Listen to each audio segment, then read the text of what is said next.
The following program deals with a controversial subject. The theories expressed are not the only possible interpretation.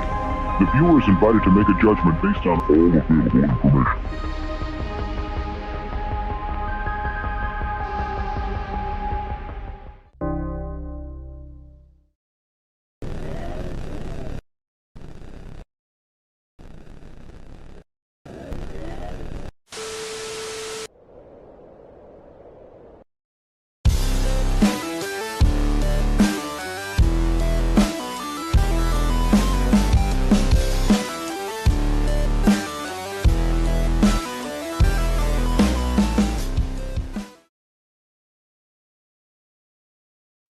All right. I am extra stoned tonight, you guys. It's been a long day. I woke up to a flooded downstairs kitchen and bath. I have a downstairs bathroom area, and I've been trying to figure out what the hell has been going on for the whole day, and I finally figured it out. So for everybody out there that DIYers, here was my situation, and this is kind of funny, and I'm trying to fix the setup that we have going right now while I tell you the story. So my toilet,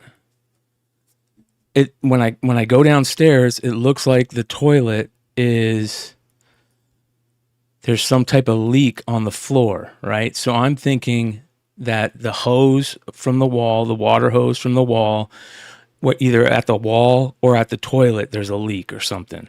I don't see nothing there. It's all dry. So I turn off the water at the wall. I see nothing from the reservoir, nothing. Oh, let me bring Nate in here. What up, brother? So, hold on. I can't hear you. You gotta fix your mic. Check your StreamYard settings for your mic. So there we go. Okay. All right. My bad. So I'm telling them a story about I woke up to a flooded downstairs kitchen and bathroom area. So when you walk into my garage, out from my garage, you walk into a laundry room, and then you turn, and right to your right again is a downstairs bathroom, and then it's open to the kitchen, and then it's open to a living room, like a family room area. And that whole area is flooded out to about half of the kitchen. And I'm like, motherfucker. And so I figure out that it's coming from the downstairs bathroom. So I clean it all up. I check the wall where the water's coming in. Nothing. It's dry.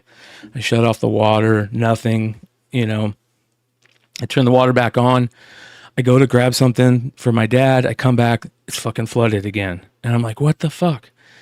And so after about the whole day of trying to figure it out, at some point I'm like, dude, because I don't know plumbing. I'm like, maybe there's shout out to Lord Tatman. He said, hey, Bryan, what up, brother? So I'm thinking that maybe underneath the toilet where, that the little wax casket thing, cast thing is, there's been a problem and there's water coming out, but that really can't happen. And it wasn't. And so I couldn't figure out what the fuck it was. All right. So I finally figure it out. The reservoir was getting filled high enough to where it was coming out where the latch to the flush of the toilet was, and the water was coming out of there and going and flooding the whole thing because the floater in the reservoir died. Yeah, dude, I was so pissed that I didn't find that, and it took me all day to find that. That's what you get when you don't know a trade. So shout out to all the plumbers out there that probably are going, I'm telling you, I don't know what's worse, fire or water, because they both do so much damage. It's, oh man, I've lived through a fire, and luckily I've had buddies who've gone through the water damage, and they're both just terrible. They're really, there's no winner there. Bro, I saw a YouTube video, just a clip of one, where it was like a warehouse where these guys were keeping their super rare cars, and they had them all there for some special thing, and a fire happened, and it destroyed all of them. Like 20 super rare cars. There's all these guys that are just crying. Yeah, man. Fuck that. I will tell you, after having been in one, when they say that people die from the smoke inhalation, it's true. Like, it is just incredible how quickly that happens and how thick it is. There's actually nothing that can describe that feeling. It is absolutely incredible. It's in a very bad way. Did you hear about Mark Coleman? No, huh? Do you know who Mark Coleman is, the UFC fighter? I don't. No, huh?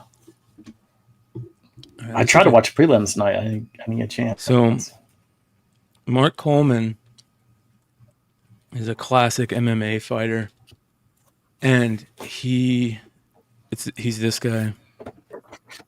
He was this is a good picture of him right here. That you might remember, old school MMA guy. He was in a fire with his parents at his parents' house and his elderly parents, and he ran in and saved his family, his parents, and he couldn't save his dog, and he was in the hospital for days afterwards. I think he was in a coma. He might have been in a coma. They might have put him in a coma or something. Check this out. Caught fire on Tuesday. Dispatchers received a call that someone was trying to go back into the home to get a dog and possibly remove a car from the garage. When sheriff deputies arrived on the scene, they saw Mark and his parents in front of the house standing in smoke. His mother told authorities that Mark woke her and her husband up to let them know the house was on fire. They were able to get out safely. The sheriff deputy noticed Mark was not in good shape. His face and hands were covered in black soot. He was coughing and having trouble breathing. The MMA fighter's mother told authorities that she believed the fire started in the kitchen after she left the stove on. Family members say Mark is still in the hospital in critical condition. Reporting from Ballville. So he made it out, and they had him at UFC, and they did this special thing for him, man. Oh, that's great. Yeah, and he lost his dog. He got a new dog, and he's really inspirational. If you guys watch him, go watch him on Twitter, or I know he's on Instagram, and it's really cool to watch, man. Very cool story. Yeah, man, good shit. Do you watch any of the new X-Men stuff? Have you watched X-Men 97 yet? You watched it? Yeah. So okay. I'm caught up on X-Men. I mean, like, I love all the Star Wars stuff, like especially the Bad Batch. Like, this season's been really good, but I can't think of any series that's taken off like the X-Men. And I went back and watched the first 5 seasons before this one launched, just to kind of catch up a little bit, because it's been so long. I forgot how bad the animation is the art is on season 5, because they were running out of money. But man, yeah, did you go watch the old cable stuff? I watched Screen Crush like after the episodes the next day, when they kind of the Easter eggs and kind of more stories. But I think Ryan Aries, the host, he does a really good job. But he was saying that I guess they had spoken to I just don't know the name of the writer or the producer. But he said if you thought, the Gambit, or I guess number 5 with Gambit was hard. Sad. Yeah, there are more harder times coming, and 8's going to be one of those. So, yeah, I was okay. Hold on, that was my pops. That was just. I'm gonna text him back. Hold on, real quick. I'm live on the show, Dad. Yeah. Make sure. It's a little disappointing he's not in the stream, dude. I would love to get my. He used to be on the streams on Wednesday. Yeah, I would love to get my dad to do. I always wanted him to do a Bogcast episode. To come and do old school Bogcast episode, but I never could get him to do it. Yeah, they're finicky like that. Yeah, my dad's a character, man. My dad is like one of those dads that's cool with all your friends too, but in school I was embarrassed about it, which is really bad. Listen, this is one of my biggest regrets in life, is that I was so embarrassed with how cool my dad was with my friends that I wouldn't want my dad to be around. Yeah. And my dad was so cool, and all my friends fucking loved my dad. And I finally realized it like when I was a teenager, thank God. And I was like, and my dad's like one of those guys that, he's one of the boys. When I remember one time we were all drinking, and my buddy came back from the Marines, and he took this bottle of fucking Crown, and there was probably like half of it, and he just fucking guzzled it. And as soon as he guzzled it, he went to go spike it like a football, and everybody freaked out that he was going to spike it like a football, and he was just joking with everybody, Yeah. Like my dad would do shit like that, like he was one of the guys. He was like one of the funny guys, and that was one of my biggest regrets, man, is that I didn't lean into that, you know what I mean, more. It's tough though, like, because when everyone like likes your parents or likes your dad, it's great, but it's also a little uneasy, because I grew up with a guy around the corner, and he loved his parents, and his dad went on my bachelor party.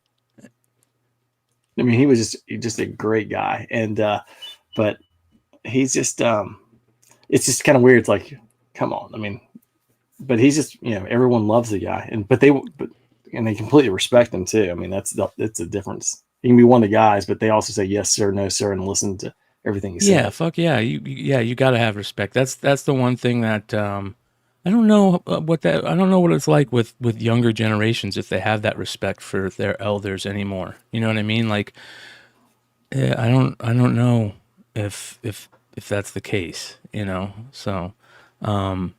I think there's a little difference, because, like, I mean, maybe it's different having a 6-year-old, but like, we have to explain to Alex, you can't call us bruh. Like, that's not our name. Like, Yeah. Yes. You're right. Yeah. It's like, you can call your buddies that, but I was like, my name is Dad. Yeah. I saw Junior getting the little spice up, going to the barber shop. Oh yeah, this morning. Yeah. Did you take him to a barber shop? Anna takes him down to K-Town, and they both get their hair done or cut, because he's got the Asian hair, so he's got to get cut a little different flavor. So, but I mean, every time he comes back, I'm like, man, this kid could be in like BTS. I mean, he looks like a K-pop star.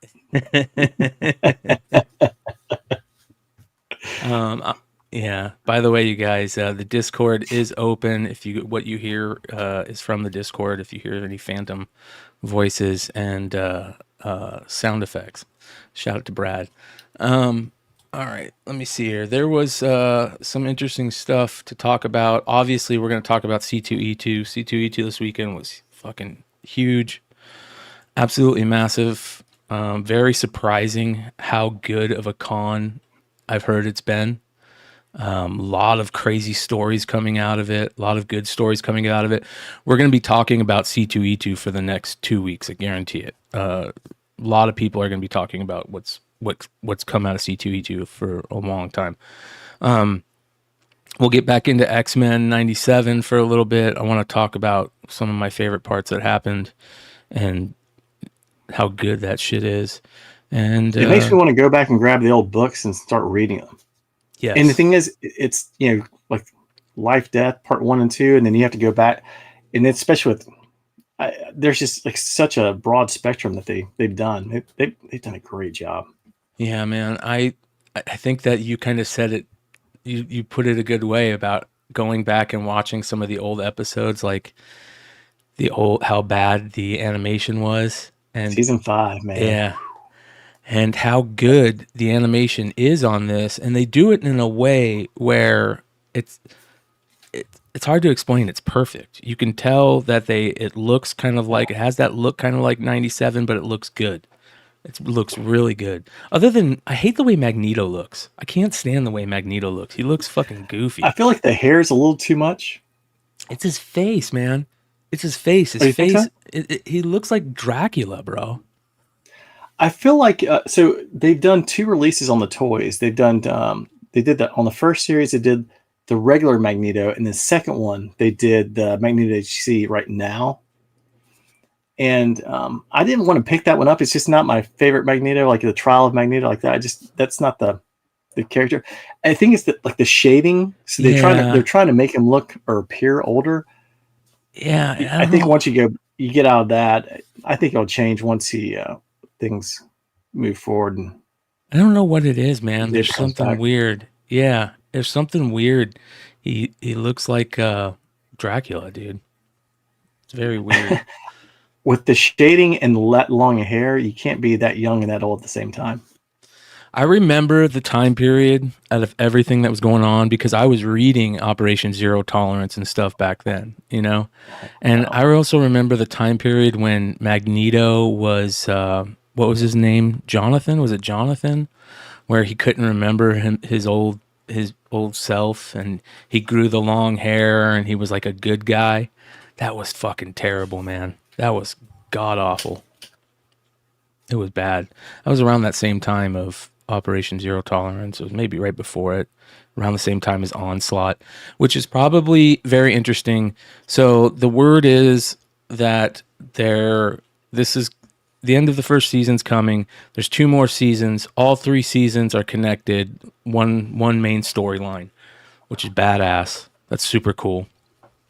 And yeah, they're probably heading towards, I mean, I imagine we'll see them in some form or another. Yeah, Joseph. Shout out. There it is. Joseph. Not Jonathan. Joseph. Yeah. So I imagine they're going to go, you know, we're going to see Apocalypse. You know, we're going to see Onslaught. We're going to see more. I want to see if you get Strife. Now, Cable's kind of coming back. They do. Yeah. Wow. I'm not going to butcher it. Shit, when X-Men relaunched, and then it went into X-Force, and was it Extinction Agenda? Yeah, Extinction Agenda. Yep, that was good shit too. See, that's what it's making us do. It's making us go back and talk about these great storylines that, for the longest time, maybe weren't thought of as so great. I mean, I remember reading X-Men at the time of the Onslaught stuff was going on, and I loved it. I thought it was great, but people that talk about that time period and that a few years after that, they always talked about how bad the Onslaught storyline was. And I thought the only problem is I didn't like the fact that it was who Onslaught was. I don't think it should have been Professor X and, you know, Magneto's minds melded in some weird way. And they just didn't stick the landing with it. It was done really well up until they said who it was. My favorite was always actually after they did the relaunch, and then X-Men came out and was the and I butchered every time, but the Phalanx Covenant. Phalanx, because I love Joe Mad's art. Fuck yeah. And the covers that you got on X-Men when you had Sync, and it was just so clean. And then I love that storyline, and it went on for a while. I just thought it was really good. And when they did it in the old X-Men run, it really didn't get quite the play. And so somehow or another that kind of snuck back in, and they actually kind of made it a little bit more like the comics, like they did like Life, Death, like Part 2. I'd be really thrilled for that. But man, it's funny because like where you're talking about the X-Men stuff, I almost feel like you had so many big stories, especially like when you like get to like 104 that took off with like Claremont and those guys that were Phoenix, and everything was so big. You kind of had nothing. You couldn't top that. So by the time like we were really into it, they were good stories. But maybe the people who've been reading X-Men a long time just were like, hey, that's not the X-Men I know. It's almost like if you listen to Megadeth, I listen to Peace Sells, and you listen to Foreclosure of a Dream, or you listen to Symphony of Destruction. It's not nearly as good. It's good, just not as good. So I want to play. Let's see here. Is this it? I think this is one of my favorite parts of the new X-Men stuff. This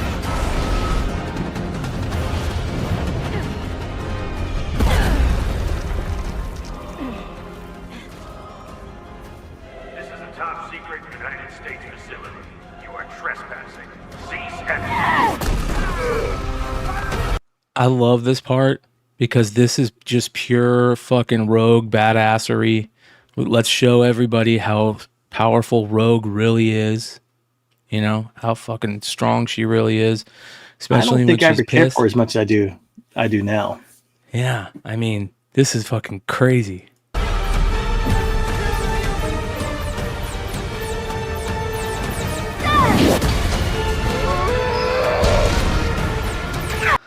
I mean, and it's funny because they talk about, you know, how strong this base is, and she just goes in there and fucking dominates. What's going on, man? All right, this is fucking badass. This is a great moment in the series. The best part is, if they actually keep this somewhat canon with the MCU, when they bring the X-Men, I'm kind of curious to kind of see how that works. Yeah. Yeah. This is good shit, man. And then when she fucking, with Captain America, she fucking throws his shield. We gotta do this one by the book, Rogue. Yeah. It's like, oh god, they've hit it perfect, dude. Here. They've done a great job. Yeah, I mean that's it. And I think the ending is probably pulled me in even more. And I know you're the same. We've already kind of mentioned it. We both love the whole, you know, Cable saga and the Summers saga and the story of the Summers. I think that's one of my favorite storylines among X-Men lore, even though I think Scott is such a pussy. I love the Summers storyline. Does anyone like Scott? No, I don't think so. I like him when he's not a pussy. There's moments like, do you remember when the Phoenix 5 thing was going on? What was that called? Phoenix Force or something? And the Phoenix Force went into different X-Men, and it went into Scott, and Scott was a bad motherfucker, dude. He was so badass. Wow, that must have been his. Yeah. What was that? Chat, let me know if you guys remember what that storyline was, so I can go find some of those. Corsair, enough said. Yeah, Corsair. Yeah. I mean, it's funny because Jen at Space Cadets. This is one thing I vividly remember about Jen. She hates Cyclops. Hates him. She just thinks he's just an awful character. And the only part I ever liked about him, I was like, my wife died. She was hot, but hey, Emma Frost, she's pretty hot, so I'll just hook up with her. I'm like, that's the only respect I've got for the guy. There's moments where Scott is a badass, like where Scott does cool shit. And I think they might be going towards that in this, right? You can see like Scott's probably starting to turn a little bit. Right? A little tougher. Yeah, he's getting a little bit tougher. But I agree. I think there's moments where I'm hoping that the new series that's coming out, he's going to be a badass. We'll see. But at the end, did you listen to? I'm sorry. The end with Cable was fucking great, dude. When he tells Jean, get out of my head. You're not my mom. God. Yeah. You're not my mom. Yeah. So, Observations this week, he went into this whole thing about Cable. It was great. It's great every week, man. Yeah, I'm glad you told me about it. But I loved how he talked about how big Cable was for the folks that don't remember when like New Mutants 87 came out. Because when 98 came out, nobody talked about 98. Honestly, I remember people talking about 100 more than that because it went to multiple prints. But 87, when Cable came out, I mean, it was completely different. Yeah. It was huge. Yep. I mean, he was the guy. I went into Jesse's shop this week to pick up some of those hanger cases that I finally got. Huh. And they had the book that Marat was talking about. Did you get a chance to? I don't know if you got a chance to see it, but Marat came on the industry show again to talk about the Evangeline Omnibus. And I did not. And he talked about that book, Marvel Age book. No, I think John maybe talked about it, Stinsman. He talked about that Marvel Age book where Rob put Cable for the first time, but remember he said he's either going to be named Cybrid or Cable. We don't know yet. You don't remember? Do you remember that? I did not know that. I haven't seen that. Because I just remember the fact, like when that name came out, it hit me. I was like, Cable. It was such a strong name. It's like, God, it's a good name. And then when I found out like his name was Nathan, I was like, oh, this is my guy. I was like, I love him. There it is. Marvel Age. And then because when he starts talking about like X-Force 1, when Domino starts saying, when he starts doing like his telepathy and telekinesis, like, hey, people don't know. Just, you gotta, he had the story in his head and he didn't want people using cable all over the place to random spots. Oh, yeah. Wow. So this is a page in Marvel Age 82. It says Liefeld's New Mutants sketchbook. The new costume designs and characters from Rob Liefeld just keep coming. This time around, we're showing you some of the new characters who may become new mutants or new enemies. Enjoy. And it says, and this is the Cable character. Look how different he looks. He looks so like different without the color and stuff. A little thinner. Yeah. But It says his name will be Cable or Cybrid, and Rob's notes indicate that he's a real man of mystery. Is he a mutant or not? A half cyborg? ? He's at least 40 years old, but no one knows for sure, and there's a chance that he knows Wolverine. And then it talks about a guy named Cougar, and by the way, this is where it came up. This character was supposed to be in that first issue, that number 87. He was supposed to be one of the bubbles, and they changed it. This Cougar character. Wow. And then this is, of course, it says his friend or foe.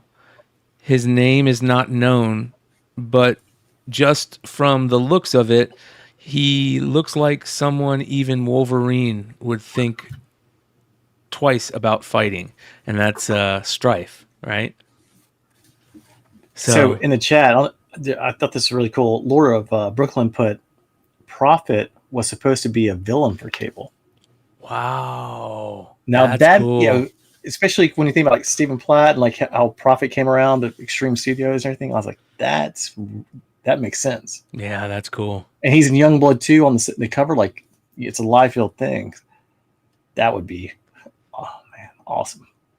Yeah, it was good shit, man. I'm loving where they're taking the X-Men stuff, and we're seeing a lot of movement on some of those books. Not anything like huge, because I asked Stein. I said, why aren't we seeing any of the X-Men 97 books on the list this week? And he's like, we looked, and they just aren't selling for as big as some of the other books are selling for. Mm-hmm. So we didn't really talk about them on the Hot 10 or anything, but I definitely wanted to go and take a look at some of them. I know some of the Bastion stuff, right, is selling. He's there in the background with that conversation you had with Sinister.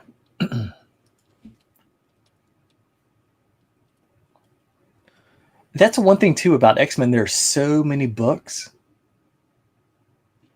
Man, there are just lots and lots of like the way this series could jump around and first appearances or main storylines. It could be all over the place as to kind of where to go. Here's some of the Onslaught stuff starting to sell. Here's 333, $15. I'll be honest with you, Brian. I honestly thought the Cassandra Nova stuff would take off more than the X-Men 97 series just because of the Deadpool movie. Yeah. Well, I think that a lot of people, just like they don't know a lot of X-Men characters from this time period, they don't know who Cassandra Nova is either. Let's take a look at that. X-Men 114. Was she in the first Astonishing X-Men? No, she was in Grant Morrison's run with Frank Quitely. Okay. She was in X-Men 114, the first one. Dude, this is one of the ones I have. I thought that was it. I have it at 114 that's still in the poly bag that they used to send, because at this time period they were still sending subscriptions to people's houses. And I have one of these in a subscription poly bag. Now, I learned this from the Miles books. You got to get them out of the bag, right? And then clean them up. Joe taught me that one after I learned the hard way. Yeah. Yeah, but that that one's like I'm like it's a cool thing. You don't see I'm about those. to say, yeah, there can't be the subscriptions back in the day. You remember when you get in the back of the comic, you could subscribe, send it to Marvel, and they'll Hell send it to yeah, you. bro! I had Yeah. subscriptions. I had subscriptions to all this stuff, man. I was They were cheap surprised. too. I was surprised they were still doing subscriptions to the in this time period during the new X-Men run, which was basically just X-Men, and they just started calling it New X-Men at 114. Yeah, Such a because I'm about to great, say by the time 114 coming out, I mean that's yeah. jeez. I mean, if you're what X-Men started in 91. What was the first onslaught? Was that 151 or 351? 351? What was that? Maybe it was 151. I was about to say it had to be 151, just because if you're talking like the Cassandra Nova, it's got to be around 2000 being that number. There it is, 53. And then back then during X-Men, they would tell one part of the story in X-Men and one part of the story in Uncanny. And I hated that. So X-Men 53 first full, and then 351 for Uncanny. Dude, I love this book right here. This X-Men 54, the collector's edition prismatic foil. There's a lot of them out there, but it's such a cool book. Such a cool book. The only problem I have with this is that this is actually when I stopped reading. Really? Oh, this was because great. I moved into the fraternity house, and there was no way I was going to have my parents sending those books to the fraternity house and catching shit for that every week. Like, that was when you couldn't be a nerd. But when they were sending my dorm room, that was fine. I don't think I had subscriptions. Other than like, I would still try and subscribe to like Wizard magazine to keep me into comics, even when I was out of comics. Look at that. That's a signed Dynamic Forces or something, it looks like. Anyways, the Onslaught stuff is where they're going. They're going to probably get deep into some Apocalypse lore. You know what I want more than anything though now? I want more animation in X-Men world. I don't care if it's animated, if it's live action. I want to see more stories. Like, I want to see the Uncanny X-Force sagas, the whole Apocalypse stuff, the Kid Apocalypse stuff. I want to see all that. So hopefully that's what we'll get. Let me take a look at chat. I was going to say, besides X-Men, I mean, I'd be curious to see if there are other companies, especially like Image. Like, I'm a big 7-2 Eternity fan. I think it's a great series. I can't imagine like how much it would cost. Like, that and animation would be fantastic. Recommend. I mean, and it's not a long story either. Remender and Peña's series. It took a long time to come out, but that was the one. And thing is, if you got the X-Men fans, of course, is it similar to Invincible? I did not watch Invincible. Invincible's a different style. Invincible's good though. Invincible's very good. Yeah, it's as everyone good says as it's really good. I just didn't know if the art this. or the animation was similar, or it's just a little different. It's as good as this. This one has more nostalgia. That's why the reason why this one hits so much is because of the nostalgia. That's to me the biggest stuff. But I honestly wish they would do like an old Transformers before they left Cybertron, because you didn't have the animation, and like even with the toys that are coming out, just like with Wheeljack and Bumblebee, for that one little glimpse of the first episode of like what they transformed into, you can't find those figures because they sell out immediately. Yeah, if they actually showed like the All Hell Megatron series. I mean, there are a lot of different series that they've got back on Cybertron. I mean, you could do a lot of stories back when like Jetfire and Starscream were friends. Did you all that see stuff the nostalgia? Have you seen the Cobra Commanders, the Cobra Commanders number 5 covers? Yeah, they look. The only problem I have with that one is his face looks a little too fat. Yeah, this The one. Mercer, honestly, as soon as I saw the 25, I know we talked about it with Justin last week. The 25s are just, even though Mercer looks too huge here, I'm like, it's the explosion background. You're talking about nostalgia. That's it. This one's great. The 1 in 50. It's excellent. So I thought that was pretty cool. Did you see the, what was it? The Duke? Was it Duke? I got some. Let me find this.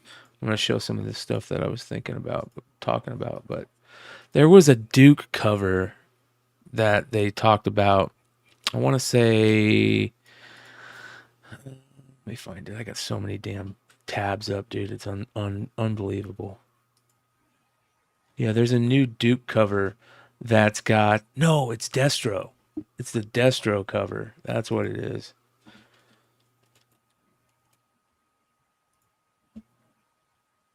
You're going to love this, bro. All right, there is a new Destro. What the fuck?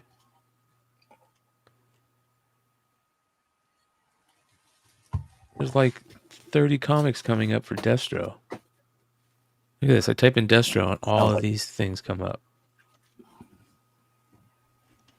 I don't understand why. Destro. Here's a question for anyone in the chat too. Like, how long did it take you to figure out that Destro was short for destroyer? It took me, I think, half my life. I never put it together. Ever. Dude, there is a one, and I saw the spoiler for it. It's oh shit. Don't tell me. Oh, tell me, because if I have, hold on, I'm gonna find it. This is what the problem with the Duke and Cobra Commander, the John Boy Meyer variants. Like, I wanted the David Mack variant, so I got the 250, and I had to sell like the other ratios to cover the 250. But the John Boy Meyer variants were so good, especially the Cobra Commander. Yeah. All right, here we go. Let me find this. There is for Destro, there is some covers for the twins, are the Zema and Tomax, my favorites. Yeah, for the 1 in 25. Let me see if I can find it. God, yeah, it's super cool, man. I don't know if I'll be I able still to remember, find it. I guess it was like when they did the line, the G.I. Joe Hearts and Minds back in the, I guess like 2012, 2014. And they shot one of the twins. Like, yeah. That one blew me away. Let me see if I can find this. Hey, Brian, let me ask you a random question, just because I see it in my stream here. It says recording hasn't started. Yeah. That's I don't that's StreamYard. And I don't use StreamYard to send it out. I use a different program. That's why, well, you're colorblind, so you don't see the green screen, do you? Maybe. I don't. It's some color, I guess.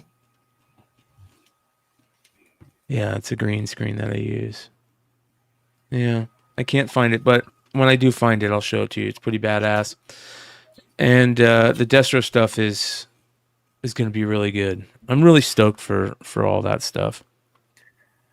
Dude, the only part I was disappointed about with the 250s is seeing those David Mack, the signature series with the remarks. They looked, yeah. I just can't imagine having that book and having him. He looked like he'd had more than us having drawing on that book. Yeah. It looked terrible. Well, there's a lot of news coming out from C2E2. A lot of interesting stuff coming out from C2E2. I thought that maybe we'd take a look at some of the variants that are going on. Take a look at some of the posts that are going on. There's crazy stories that, like I said, we'll be talking about for a long time. But There's one story that I seen a lot of people talking about, and there was one comment that was made about the Sozamika Harley number 39 cover. Do you know what I'm talking about? Mm-hmm. So they did a foil variant at C2E2 for that Harley cover. Let me see. Here's Yee. What up, brother? And I am off the clock. Still got the uniform going. Yeah, Rice is hosting all those stupid fucking UFL games. So when you sent me that originally, I'm like, who the fuck is the UFL? And I was like, maybe he's got a flag football thing. And then I realized who it was. Yeah, Booker T was there today. I walked past him. Oh, no. How big is that guy? He's actually not that tall. But I mean, Really? he's buff. He's not that tall, I thought he'd be big. Like, he's probably like 8 inches taller than me or something like that. And I'm not that tall. You're taller than I bet people think you are. Yeah, it was funny when I first started podcasting, everyone thought I was like 6 foot tall or something like that. And then they met me in person, that was like 3 inches taller than Nico.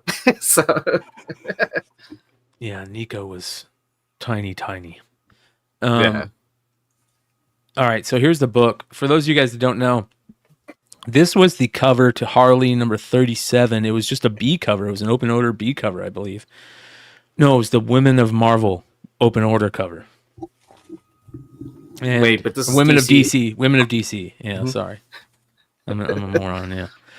And I'm super stoned tonight, you guys, by the way. So I medicated on the way home, so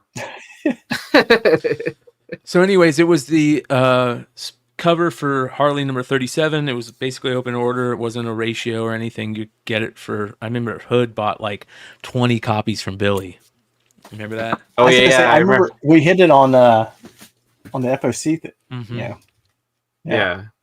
And so the weird thing is C2E2 at C2E2 they're calling it a C2E2 variant, but supposedly it's been selling on Whatnot also by the retailer that it was a exclusive for. But they make it as part of Harley number 39, which doesn't make sense. Anyways, you guys, it's a foil variant for this. And there was a comment, I think, on the Hot 10, maybe when we talked about it. And somebody said that like they were disappointed because now those other covers aren't as collectible or as important to them. And it will always go to show you guys that even though you say collect what you want and this and that, you're right. Collect what you want. Collect. People collect these things. They think that they're worth money or that they're gonna have some rarity. That's why they collect them most of the time, and especially for variants. And they're ruining that. They're devaluing these books by reprinting them, for something else, which is very interesting to start seeing that reply from people. Anyways. Well, I think they're reprinting them too soon. Yeah. I mean, comics have reprinted any key issue like hundreds of times, and it seems like they're never going to stop. But at this point in time, they're just copying covers and repeatedly putting out random issues. Like, it becomes meaningless, right? Yeah, because I think I saw the Sienkiewicz, the 175 Moon Knight #1, which is incredibly difficult to get. They're going to put foil out at C2E2, and I could be wrong. Like, that one I get. This one just came out. Like, why the fuck do I need a foil of that? Why do I need a foil of any of this shit? I mean, I guess probably Bro, speaking of foil, Nate. Oh boy, the Gambit cover, the old Gambit cover. This is a Taylor Swift variant, dude. This is funny. I guess you just shake it off now at this point. This is hilarious. There you go. C2E2 variants, I guess baby. once Gambit died, she had to take over the mail. So Someone had to take over, right? yeah. Oh boy. Jesus. Here's the Jordan stuff is starting to come out. Kobe is soon to follow, by the way, you guys. Well, at least it's in Chicago, though, right? Yeah. I'll give him that at the very least, but minimal effort still. He's a worthless sack of shit. So that is, listen, who did Con, this? right? Who did this? this is like the Power of the Force figures back when like they had Luke Skywalker and those guys, and they're all just huge. This is They're the buff. worst cover I've seen in a long time. And no offense to this artist, but it looks like you took a 3D model of an action figure toy. Yep. And took a Michael Jordan cutout of his face from a Sports Illustrated and taped it on there. They're screaming at their screen right now. How did you know? Look how big his pants are on his legs. Why does he have a knee brace? It's the 90s. He never played with a knee brace. That's what the 90s was known for. What does it say on his goat? Air goat. Oh God. Give me a break. Womp, womp, womp. Here's Greg Horn did one. Let's take a look at Greg Horn's. I'm expecting Greg Horn's to be the best. And it is. Is that the Minotaur in the background he's playing against? I guess so. That's the only thing that's kind of weird. But I like how he's got all the rings on his fingers. It's got all the rings. That's kind of cool. Oh, the goat. Yeah, so, okay. Makes sense. Yeah. Oh God, Michael Jordan. So they need to do one for Charlotte then, right? Yeah. Worst owner of all time. What? Yeah. Let's do that. Edge of Spider-Verse variant. That's actually pretty good. Wasn't that already a variant? Maybe. I don't know. Without the red background, but I'm pretty sure that was already a variant. Nicoletta Balderi. Limited to 400. I'm not holding my breath.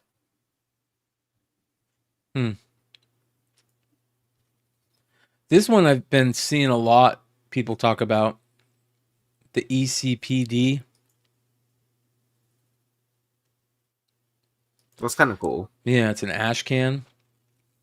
Oh, okay. Join Dorothy, her loyal companion Toto, and a mischievous flying monkey as they navigate the bustling streets of the Emerald City and uncover the truth behind the series of baffling crimes. Fueled by determination and teamwork, they embark on a relentless pursuit of justice, facing danger and intrigue at every turn. You know what? I'm going to say I like this shit. You know why? There was this book that I read. I think might have been when I was getting clean. And maybe that's why it holds so much to me. But I remember it very well. It was about Alice lost her memories of Wonderland, and she was stuck in Earth, and she had to go back because the Red Queen had taken over. And the Mad Hatter was like her bodyguard, and he was trying to find her. And it was it was one of the coolest fucking books about, and it did a flip on Alice in Wonderland, and it was by Frank Bedore. What was it called? Ben Templesmith did a comic for it called The Hatter M. It was so fucking good, man. And I always thought that the Alice in Wonderland mythos is such a cool thing to play with. So I'm all in on shit like this. Oh man, I have an off the rail story about Alice in Wonderland. So the book, right? I found the hard copy of it. It had that and the Through the Looking Glass together. And so I sat there and read each chapter on a different psychedelic. Ooh, yeah. That would be cool. Yeah, so that was kind of fun to do, actually. Like, I don't remember it, but like I do remember finishing each chapter on whatever. I couldn't tell you what it was either, but it was something different every time. There's worth the another trip. one. A couple more ash cans. Another ash can from Big Time Collectibles. Oh, here's a Do You Poo Marat Michaels Jordan. Oh, I was gonna say, when we were talking about that previous ash can, Selden was saying that it's not really an ash can. So if you could elaborate more on that, what makes it not an ash can, or just call in, because I know you know how to get into the Discord and call in. So I think he's already do that. just got disconnected. Dang it. We're back. Okay. So Selden, please call in and let us know. But I'm sure it's going to be delayed, so we can keep on talking until he jumps in. Chat, let us know if we're okay. My internet's been shitty for the last week. From all the storms and stuff like that? I don't know what it is, man. There was a huge storm last night, but other than that, my internet's been down. Or is it starting to get hot there already? No, it was a crazy storm last night. Holy shit, that's C2E2. Jesus. Oh, from Not Another Teen Movie? Is that what that was from? I just put in hashtag C2E2 and I wanted to see if anybody posted anything, and it only gives you a couple. Like, what the fuck? Yeah, I saw the Mondo Thundercats and everything going on. They've got a lot going on. All right, did you hear? Let me find this. There's some cool shit that I'll show you guys that I saw. Gotta find them though. I'm not very prepared tonight. I've been working on bullshit. I was gonna tell you, I watched the Wednesday show and he was spot on. And I don't know if Bryan knows the Beast Man when you guys showed the Mondo. that. Yeah, it's right there. Wow. Yeah, you did share a link, right? Yeah, I did. Yeah, see, they're really good about, like, they put those statues out because, like, if you actually, I guess, get out of the way, there's Skeletor, Trapjaw, and Beastman together. Oh dang!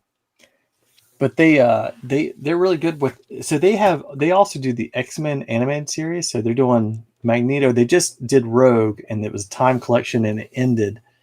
And they're doing the Batman animated series. They have a Bane right now that's incredible.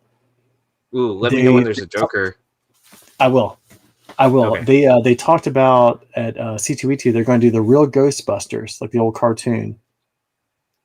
Oh, I saw Hasbro was doing some of the original Ghostbuster toys too, or the ones from the 90s. And yeah, they started doing the scary faces ones, like, because I remember having the eyes come out. Yeah, yep, and the faces like stretch out or whatever. Yeah, they don't get enough traction. Like at Walmart, like you won't see many of those, or Target at many of those. So you have to order them online, basically, huh? Right. And so, like, Ghostbusters has, there is a big base of people who love Ghostbusters. So when the Proton Pack and stuff like that come out, like for the Hasbro does on the HasLabs, people flood it. I mean, they support it, no question. But it just dries up after that. And so Mondo is going to do like the real Ghostbusters, but they're going to do like this size figure for, I don't know if they'll just do the 4 or whatever, but I imagine they'll do really well. Did you guys hear about the Daredevil 8 issue? Yeah, I heard about that. That it got recalled. That it's missing 8 pages. Is 12, it 8 pages? Is it 8 or 12? When I talked to Chaz, he told me it was 8 pages, and he said it's kind of random. It's at the end, so he had them all on the counter, and he was like, "People are still trying to buy them." Like, people are. He has. I'll give you one when the new ones come out because they're going to place them for free. But he's like, I've gotten pulled. I love errors. So this is a killer Campbell cover, man. Oh, really good. Yeah, really good. Because it's not just like one. Ahead. It's just not one variant. It's all of them, isn't it? Yeah, it is. It's all of them. It's just nice when Campbell doesn't draw. Like, I mean, I love like the women he draws, but he draws 80% women, and when he draws like a guy, like that's a great Daredevil. Yeah, great Daredevil. I agree. Really fucking good. So you should be able to get them from if the LCS. depending how they want to handle it, they're getting theirs for free. Mhm. So maybe they'll. Oh, when well, I they just get signed up. replaced. I just signed up for a box at Bedrock, so I wonder if I can sweet talk them into getting. You signed up for a box? Yeah. Oh boy. Well, Someone's never leaving. My shop, the LCS I was picking up books from is shutting down. And I thought about not having a box at all, but I was like, kind of like, oh, there are titles I'm still keeping up with. So Bedrock's the one, yeah. Yeah, I was like, kind of like Bedrock's the one because all the locations that I can apply my discount at any of them. Yeah. Like I went to Clear Lake today, so there was actually a show, or I saw something on Instagram. There's a show that's going to happen on the West Coast, and I think like 30 dealers, and Bedrock was one, and Bird City was another one. Oh, for the short box event. Yes. Yeah. Yeah. So Bird City did it last year, and then I think Richard's been going, like, he's like, anytime I've gone out of town, he's been there at those cons. Like I've seen him in Baltimore both those years. And then like it's always something random, like, you know, like the card show, the TriStar card show. Like he tries it. He hits a lot of shows, or he has. I know before Hyde left, you know,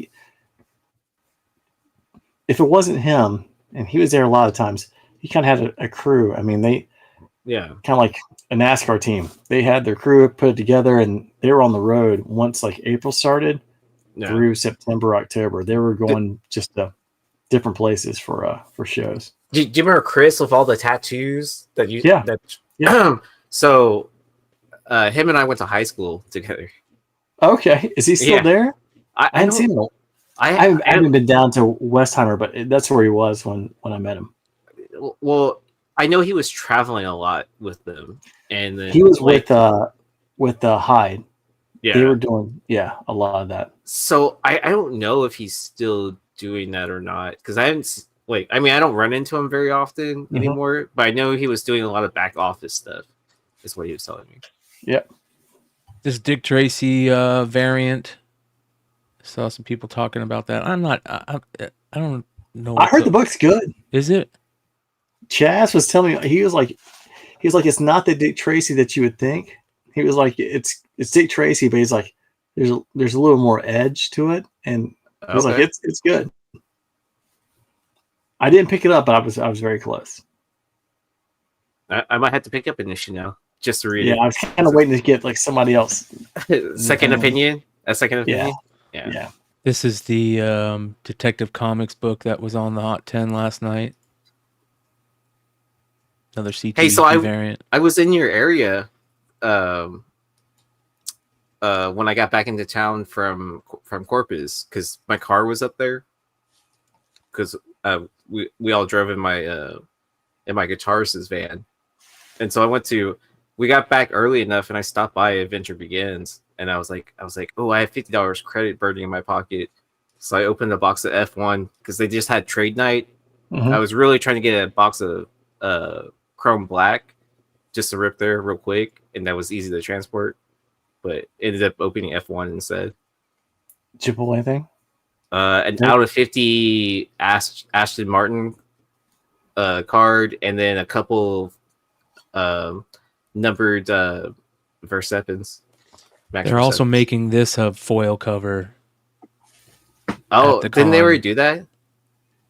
I don't know what's going on, man. I'm lost on all this stuff. I'm so bummed out with where it's going, man. Or did they do a purple foil one again or something like that? I want to say someone else did it too. Great. More color variants.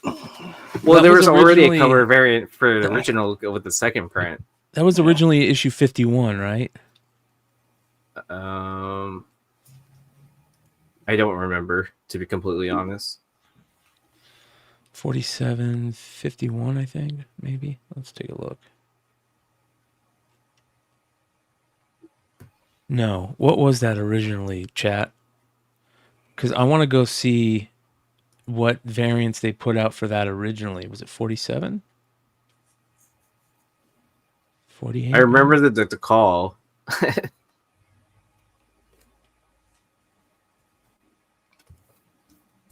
Here, I'll look it up. I'm gonna find it before you. Maybe it was 45. 40. Is it 43? 43 is the Kodak, right? It was 39 originally. 39. Okay. Oh. Damn it. The chat found it before me. Derek got it. Yeah, I know. So did Gopher Stick. Yep. Page 2. Shout out to cover price. All right, here we go. 39. 1 in 25. Now I want to see if there's.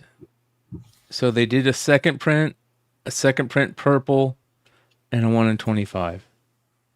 And what is the difference? Is it foil? That's the difference. It's got to be. That's it, right? Just foil. Yeah. I think it's just foil. And then one of those second prints was a 1 in 25 as well. I don't remember. Yeah, virgin foil. They'll probably look good in hand. Here's the Bird City ones. Well, there was also, I hear, a Bad Idea book that they dropped. Yeah, let me find this. So what you have to do for this one? Because go to their event. Well, for climb the Sears Tower. Well, for Baltimore, you had to take pictures of the creators of the comics and post it on Instagram to get each of those. Where it was like, this is not whatever book, this is not da da da da da, and then inside was just blank pages for artists to do drawings in.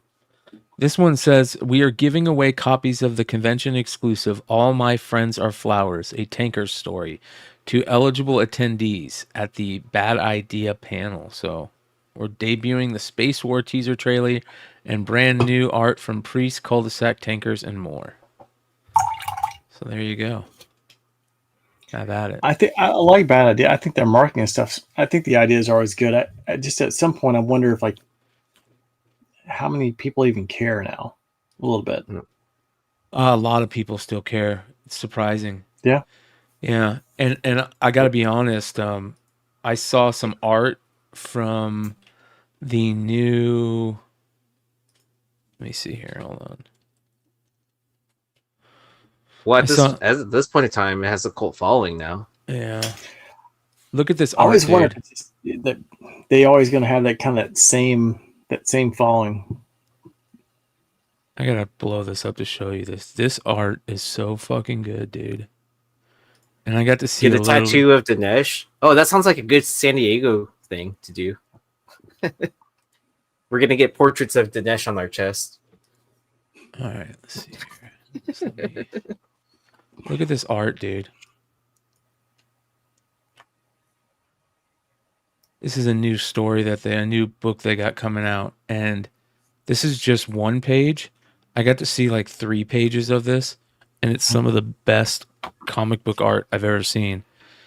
And I hope they keep it black and white. I really do. So that's the only thing, right? They're putting out quality stuff. They're putting out real quality stuff. It's just that I think people are trying to look at it in a different way. Like they're trying to be like one of the big publishers. They're not. I don't think that's the point. It always seems like there's something more to root against them for than the actual product they're putting out, if that makes sense. But this looks beautiful, gorgeous. It sounds like another indie publisher I've heard of before. Well, there's a lot of them, that's for sure. So, but yeah, these are the things that they put out at C2E2 today. I'm sure. Let's see. What are these selling? All My Friends Are Flowers. Let's take a look.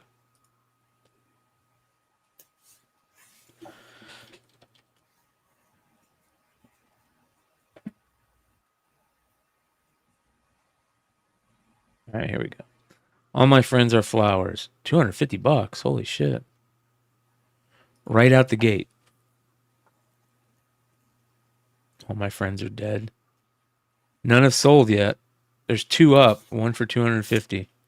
Yeah, I think they put out some cool stuff. I would just probably say like I'd probably wait just because like ENIAC, like remember when that came out? Yeah. You could only get one, the price, but you get a second printing, the different color. I mean, I thought ENIAC was pretty good, but I still can't remember. I was still stunned like how much I sold my first print for. I was like, this is insane. Yeah. And then what the price is, it wasn't that much longer. You just kind of waited. So you could buy 9.8, probably cheaper than. I will still say I still do have a hero trade 9.9. Oh wow, oh, nice. So I got it from the store, and it was I think I used points, or no, I won a lottery, and that was it, and Bill gave it to me, and I sent it off. It came back to 9.9. I was like, you just never know with the Nesh and some of the stuff. So I was like, we'll just sit on it, kind of just see if anything ever happens with it. No, well, especially having a 9.9. I'm guessing you're like what, 1 of 3 or something like that. Yeah, that's a good question. I should look now because I can't remember when it came out. I did look, but it was so long ago. There were only a handful because most of them, there wasn't a big population, but they were mostly 9.8s or 9.6s. But I do think there were a handful. There were a few 9.9s. Okay. I mean, like 2 or 3. I think you're kind of on the number. Did you guys see this? That popped up. Let me bring it up. They're doing this secret variant, surprise secret variant for Deadpool Wolverine #1. Yeah, it's like a Del Auto 1 per store. Is that what it is, or is it 1 in 100? I can't remember exactly what it is. Badass, dude. I love how he's like falling apart from the slice. Isn't that awesome? I mean, look how badass that is. Right. So shout out to Billy at Economics and Comics. He put up the differences. So I guess the differences is the suit of Wolverine and then the trade. Yeah. So you want the matte looking one? Yes. The one on the right? Okay. Yeah. Yeah, right here. The one with the bone in it. Okay. Or a sword. Oh, the sword is sword stabbing him. Yeah. That's badass. Oh, they both have the sword in it. So you want the one with the trade dress. Jeez, I'm stoned. With the matte trade dress. Yeah, the orange trade dress. This one. I'm trying to get on your level, man. I'm trying. Yeah, the one on the right. By the end of the show, I'm going to be like, the. Yeah. It looks like it's they're bagged. Who knows? Anyways, that's pretty cool, man. That's a great cover. Either way, it's a cool cover to pick up. I did see other pictures. They are polybagged. Oh, they are polybagged. Cool. That's cool. Yeah. I did see a picture from someone else. I'm not going to say who, but you could probably guess with the people I talk to. Yeah, that's super cool. Shout out to Big Clutch. I know he's been posting up some fun stuff from the con. I saw a couple of things. Dude, he had these great employee Transformer 1 Skybound. Yeah. And they were signed by and remarked by Daniel Warren Johnson. And I tried to get one. I think he had 2. And they were just, he hooked me up with the Jetfire on the Full Rivals 100. I was like, I'd love to have one, but they just, man, they're really expensive. They're nice though, really nice. All right, 2 things. 1, Clutch's hair is looking amazing. Yeah, I'm jealous. And yeah, I am too. Especially since I just cut mine too. Second, have y'all seen the Megatron, the one that self-transforms? Yeah, the Robinson. Yeah, we'll talk. Yeah. We'll show it after this. Yeah, look at Clutch. Look with that silver hair. I tell my mane. My grandmother on my mom's side had all white hair when she was like 35. I tell my mom constantly that I think that would be so badass if I had that. I always thought it would be cool to have like all white hair, super young, like a fucking mutant or some crazy shit. You need to have it completely like that, or completely like what you have now. It can't be the in between. Yeah, it's gotta be all I white. would tell you, I would keep if you had the choice. I'd say I'd go with the dark like you have now. Like it's. Look at these. Those like I saw. Oh my God. I love that Akira. Look at that. Look at this fucking guy. What are you doing to us, dude? What are you doing here? Come on. You got to stop this, bro. We're not going to allow this anymore. Here's the book that he sold for so much. Crazy story coming out about this. We're going to have to talk to Sean about this. I think you know what? Here's something funny. I think we're going to finally get our first appearance of Drew from Wanted Comics on a podcast. I keep on hearing that. I'm excited to see that. So a big shout out to Drew from Wanted Comics, because every time I say what's up in any of his like live shows, whether it be Whatnot, eBay Live, I think he's mainly on eBay Live now, if I'm not mistaken. I don't know, I could be wrong.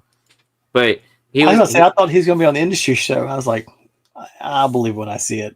Yeah, dude, he kills eBay Live. It's unreal. Did you see his last unboxing? Yeah. He was doing live shows on eBay. All C2E2 with this guy. Clutch. Where he jumped into the pool. Yeah, crazy. That was great. Yeah, look at him. He's all wasted. Look at Drew. you can tell Drew has a wasted face when he's hammered. This is hammered Drew right here. So at Baltimore, it was either Saturday or Sunday. Maria Wolf. We were meeting with BigLegg for lunch, and I don't know if he was hungover and I was just stoned, but we got lost on our way to Hooters from the convention center, and it's literally a straight shot, and it's to your right, but we overshot it. So yeah, because you're fucking wasted. Yeah. yeah. Is this the one right here? Yeah, I think it's another box before we go to C2E2 Chicago. So we do live shows. It's like at the Friday, end. Saturday from C2E2 Chicago. But I mean, ratio 1 in 20 Spider Boy 9.8. Oh, we tried. It's a Scott Campbell 9.6.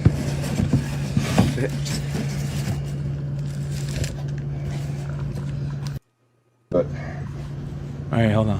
Oh boy. It's colder than crap. We're gonna do it. 9.9 is the customer. So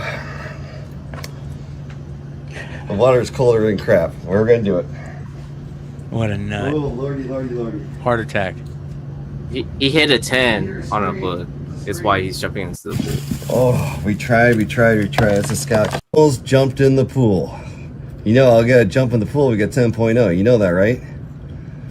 You, Mrs. Wanted Comics, you know we jump in the pool. We never got a 10.0.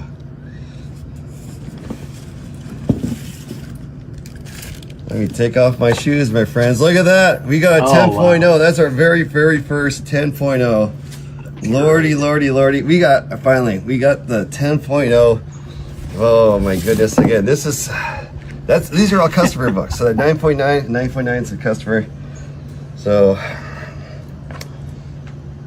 the water is colder than crap. We're gonna do it. Oh, lordy. I like you can actually see the pool cleaner right there, working its way around. Dude, wait until you see this dive. It's clean. 10.0. What a nut, dude. Great. That's awesome. Lordy, that was cold. 10.0. Look for me in Chicago. Thank you to our friends for BigLegg. We finally got 10.0. Thank you so much. Goodbye. I love how he shouts at BigLegg every video too. Yeah. So every time I walk into or jump into one of his live streams, he's always like, shout out to the best bass player that's podcasting in comics, and then like oh, by the way, so many people have been asking because we had the show cut out last week. Oh, for links for the tapes? No, yeah. For what's the name of your band, bro? State of Filth. And then I can get links real quick. Give me a second. Yeah, I'll drop links again. The end of the show on Wednesday just ended out of nowhere. So, all right, let's go take a look at some FOC stuff really quick. Starting off with our boy Lefteros. And we have got Avengers Twilight number 6, the final issue. This series is turning out to be one of the best series in comics in many, many moons. I've actually seen websites, which is ridiculous. I don't think this at all, are saying this is Marvel's version of The Dark Knight Returns. And I'm like, stop that. No, it's not. It's totally different. Strong. Yeah. Yeah. It's totally good. different. It's very good. That's a yeah. So you're not redoing wow. And this cover is a 10, man. Yeah. That is just fucking awesome. It's gonna be very interesting to find out what's going on here with these things, right? Are they like forcing him to do stuff, or it's got to be something like that?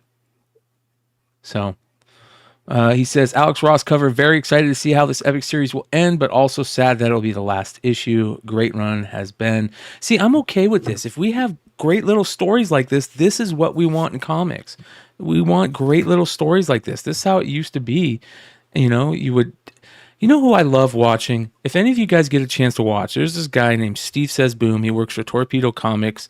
He puts out these killer IG posts where he's going through old comics from the 70s and the early 80s, and he's talking about the storyline. Like, he went through a Marvel team-up storyline in this week, and that's exactly what it was. These great, you know, that's how comics used to be. It was a 6-issue, 3 to 6 issue, 3 to 5 issue storyline that was good. And you don't have to.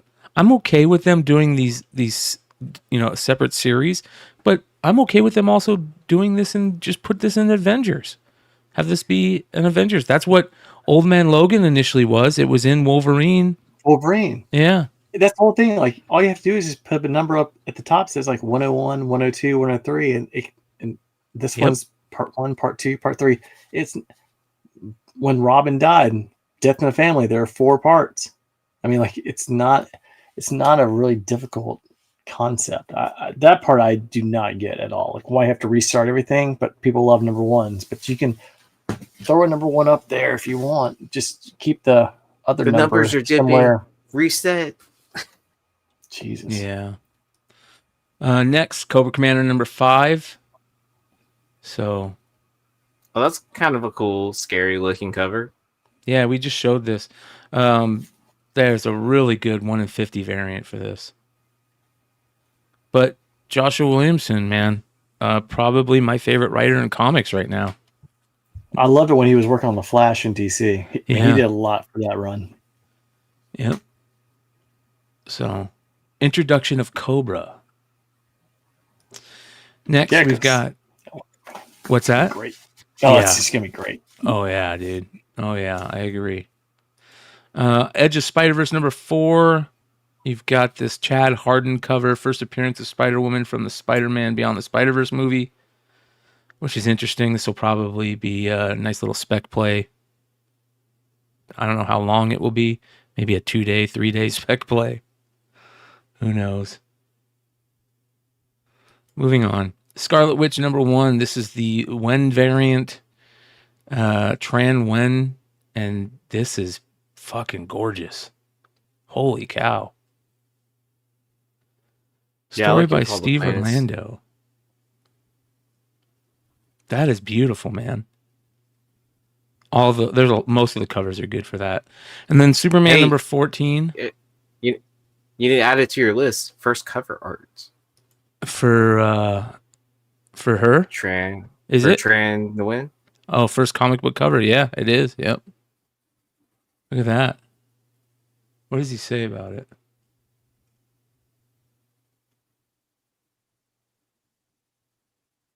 She's been putting out incredible art for Magic the Gathering for a while. Oh, that's cool. That is cool. Hell yeah. Oh, nice. Yeah. I was wondering when that crossover was going to start happening. Like either comic book artists starting to do Magic cards or Magic artists starting to do comic covers. I'm sure there's a lot more crossover than we. I always thought Die would have been the perfect series for that. Yeah. Yeah. Stephanie Hans, like that first cover. Yeah. Still incredible. Yeah. This is a great freaking cover right here. Superman number 14. First appearance of Brainiac Queen, another Joshua Williamson series that he's writing that's really good. Brainiac's a cool character. So you got the House of the Brainiac number 4. You got Lobo. Great cover right there. I picked up all the House of Brainiac issues this week to catch up. I want to see what everything's talking about. Like Chaz was saying at the store, he's like, man, Superman, he's like, it's really good right now, and it sells really well. I'm like, yeah, that's awesome. All right, and he had to get Stan Sakai to show up to Comicpalooza, didn't he? Teenage Mutant Ninja Turtles Alpha number 1, cover A by Chris Burnham. Features special prequel of the Teenage Mutant Ninja Turtles series by Jason Aaron. That'll be a big deal. A lot of people will be wanting to read this. I actually have a link for you guys if you want to read this. Yes. Ooh, hell yeah, yes. I do. Yeah. I'll share it over. And then Titans number 11, first full appearance of Vanadia. Who is that? Did I say that right? Vanadia?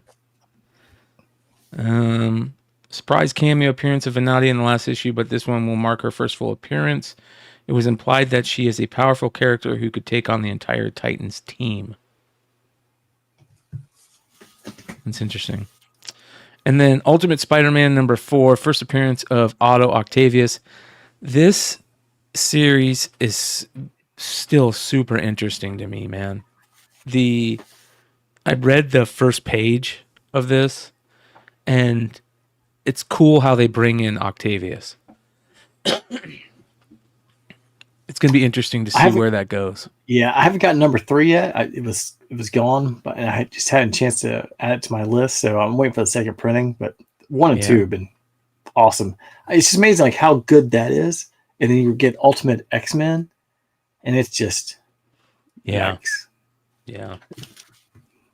Go to our boy Billy's page and look at some of the variants here. What we got here: Ultimate Spider-Man number 5. You got Edge of Spider-Verse number 4. This is the Scott Forbes Spider-Woman variant that is selling very good. Look at that. That's cool. That's a cool homage. That's a great homage right there, right? It's pretty cool. Yeah. And just all the different like squares and rectangles. Like pretty cool. Yeah, Spider-Boy number 7. David Baldian black costume variant. I like that one. That's outside the box. That's cool. Rook Exodus, man. This is great stuff. Is that a good read? I keep on hearing. It's fucking good, dude. I picked up number 1, and what's the one that Brian you said that Red Coat? Is it Ghost? Ghost Machine. Geiger. So I picked up. What's the one with like all 3 of them? A Ghost Machine. Yeah. So I picked up Ghost Machine 1, and I picked up Rook 1 today, and I saw Red Coat. I didn't put it together. I think Red Coat's excellent, man. Here's the Jenny Frison Scarlet Witch. Excellent. Awesome. Yeah. Yeah. Excellent. That's great. Blood Hunt Black Panther. This is excellent too. They just ruined it by this. Awesome. It's not that bad, but yeah, I see what you're saying there. Man, that's a good cover. I love that. Yeah. Wonder Woman by Sedgwick. That's a good cover too. Look at that. It's not bad. I feel like Linda Carter's face should be right there. Yeah. This one though, there's 2 Wonder Woman covers, you guys, that are so fucking beautiful. This is gorgeous, the Tedesco. That's really nice. But hold on, I gotta show you this one cover. Where is it? This cover, dude. For the next issue, Wonder Woman number 9. is fucking beautiful, dude. Cover A too. This should have been a 1 in 25. Yeah. Oh yeah, kind of easily on that too. I don't know how they make these decisions at times. Maybe it's just like the timing, like when the covers come in. I'm gonna blindfold myself and throw it at a dartboard and see where it lands. But that's what kind of seems like to me. How the colors change when it hits her hair. Oh, versus the dark stars versus the yellow stars. It's so fucking good, dude. And you're colorblind, you say? Wake Forest, baby. That's a Wake Forest cover. I had to use that for the thumbnail. Hold on, let me bring. Oh, that's cool. Oh, yeah. The inversion of that. That's kind of cool. I like it. So I said I'm gonna use that, man, because that is super, super cool. See, now you need to submit it to Marvel as a Scarlet Witch cover. No, this is going to be a third print 1 in 25 Virgin variant exclusive foil. You know, before you came on, Bryan was making the thumbnail, but it was him, like, doing one of the crazy faces because he loves this shit. I don't want to be mean because you should make one of like a hood. It's like yelling at someone like. Listen, I don't want to be mean because there's some things you could do to those thumbnails that could really fuck with some people. Long way down the road too. Yeah, I would never put my. No way. Yeah. So, anyways, yeah, that's beautiful. Beyond Wednesday's 1 in 420 incentive. Yeah. That would be cool. What we should do for every because we have to have 3,000 issues. Every 420 issues, we put a rolling paper or a blunt in there. Yeah. That would so we don't get in any legality trouble either. Oh wait, I guess we can't use a blunt. We'll just put rolling paper in each one. Did and you then see you have this? to fill it your own. Did you see this, Nate? I did not. Void Rivals. Springer's going to show up in Void Rivals. This will be the first Transformer outside of the Earth.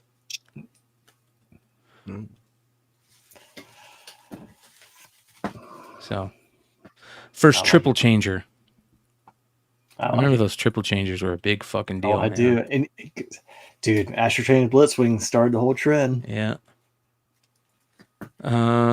This Rook, the look of That's all the great. Yeah, I mean that is fucking just so good.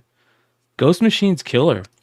There's a lot of people that are looking at what Ghost Machine's doing and they're jumping on. We'll talk about that in a second.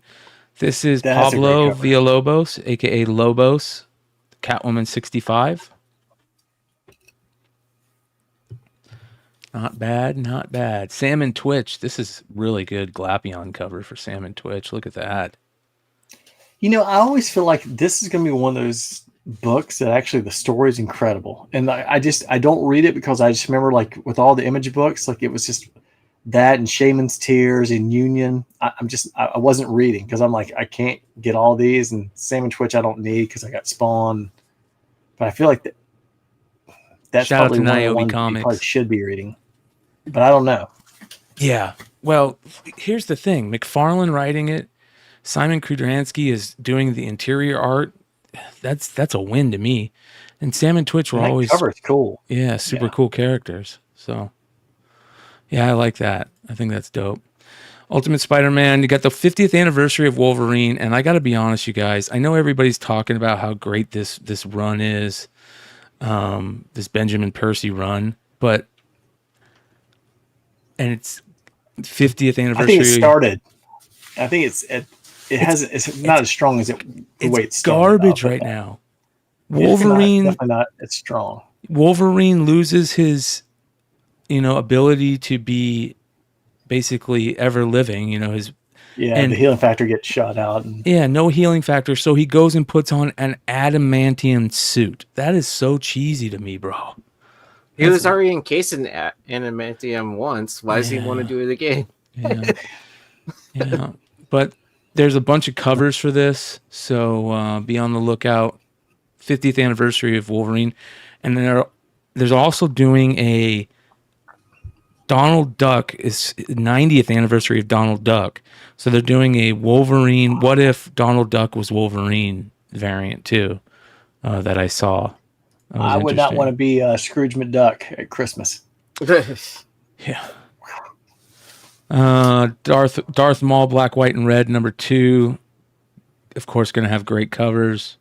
I wonder. I don't know if you guys read #1. I know it just came out.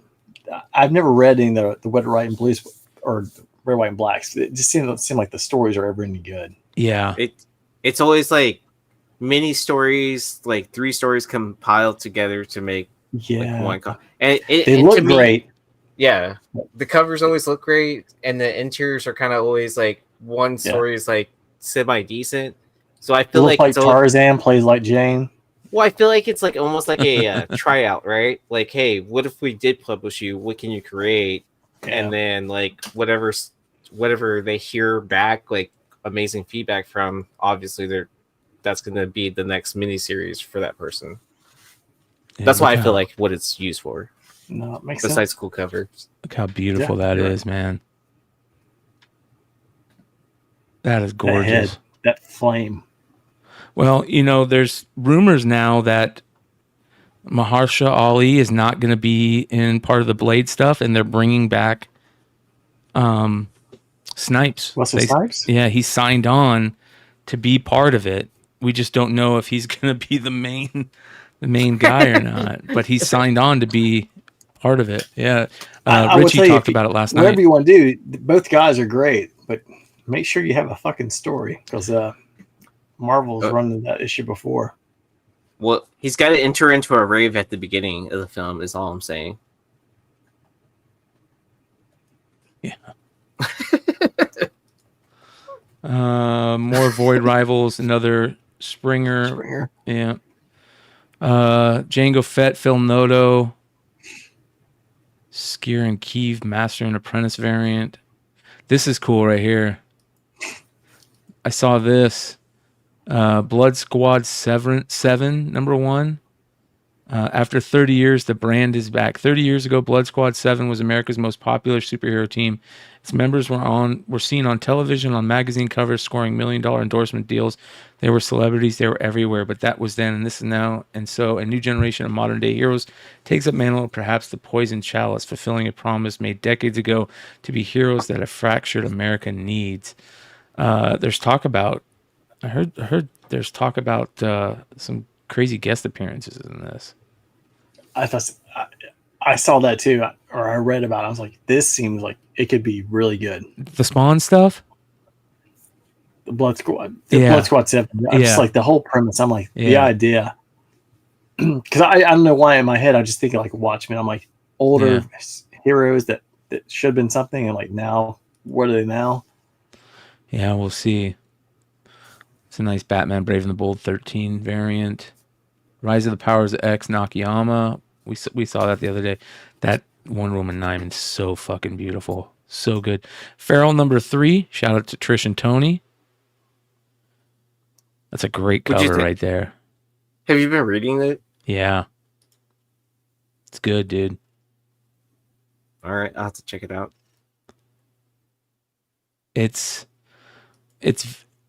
I'm not gonna say anything until you read it.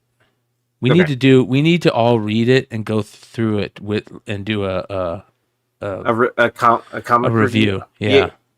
I need to start reading Ultimate Spider-Man again, because I did enjoy the first issue and I haven't read anything since. So this is a big deal. Thundercats 4, this is a Liefeld, and it's got that Kalika character on it, that new Thundercat. So, nice. Yeah. And then there's another really good one cover for that. I gotta find it. There's a nice Scotty Young Scarlet Witch #1. This is very, very interesting. Did you guys see this? Talk about hitting it out of a park with a variant. This X-Men The Wedding Special, where Mystique and what's her name, Destiny, are getting married, and they do the fucking Amazing Spider-Man. Spider-Man. Holy shit, man! Nice. I think this is cheesy, a little cheesy, but I can't be too mad at it if it's true that was originally Chris Claremont's idea the whole time. And Marvel didn't want him to do it, then you know I can't really hate on it, to be honest. Yeah. Did you ever hear that story? No, I didn't know about that story. But I mean, you're hitting it on the nose exactly. Like that. I mean, they've been doing really good about artist interpretations on homages while staying true to the homage, right? Yeah. So, let's see here. What does it say? For decades, romance between X-Men and Destiny, Doom, cancel. I want to say the original. Okay, here we go. Given the emphasis in the announcement on the romance between Mystique and Destiny, it's looking like that this issue will finally make canon the original intention of long-term X-Men writer Chris Claremont, that Destiny and the shape-shifting Mystique were Nightcrawler's parents.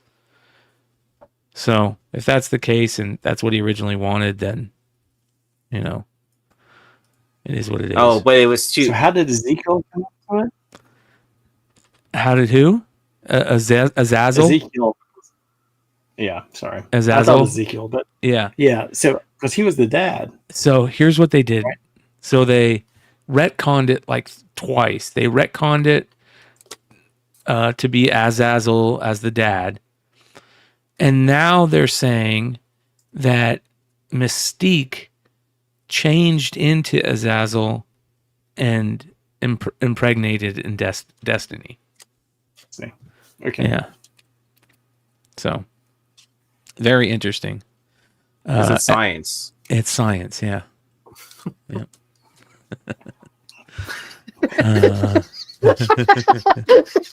Weird science.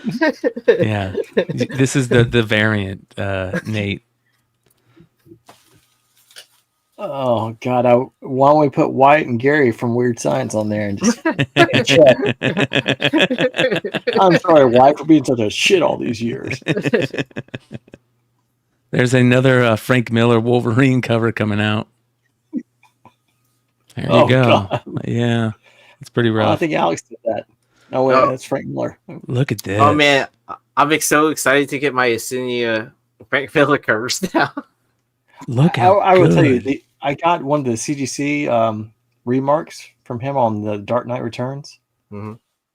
Probably rough 5 years ago. No, the Batman. It's clean. It's silver. Nice. You say you have to look at the book, but I mean, like the shit he's got now. Thank God I got it done when I did.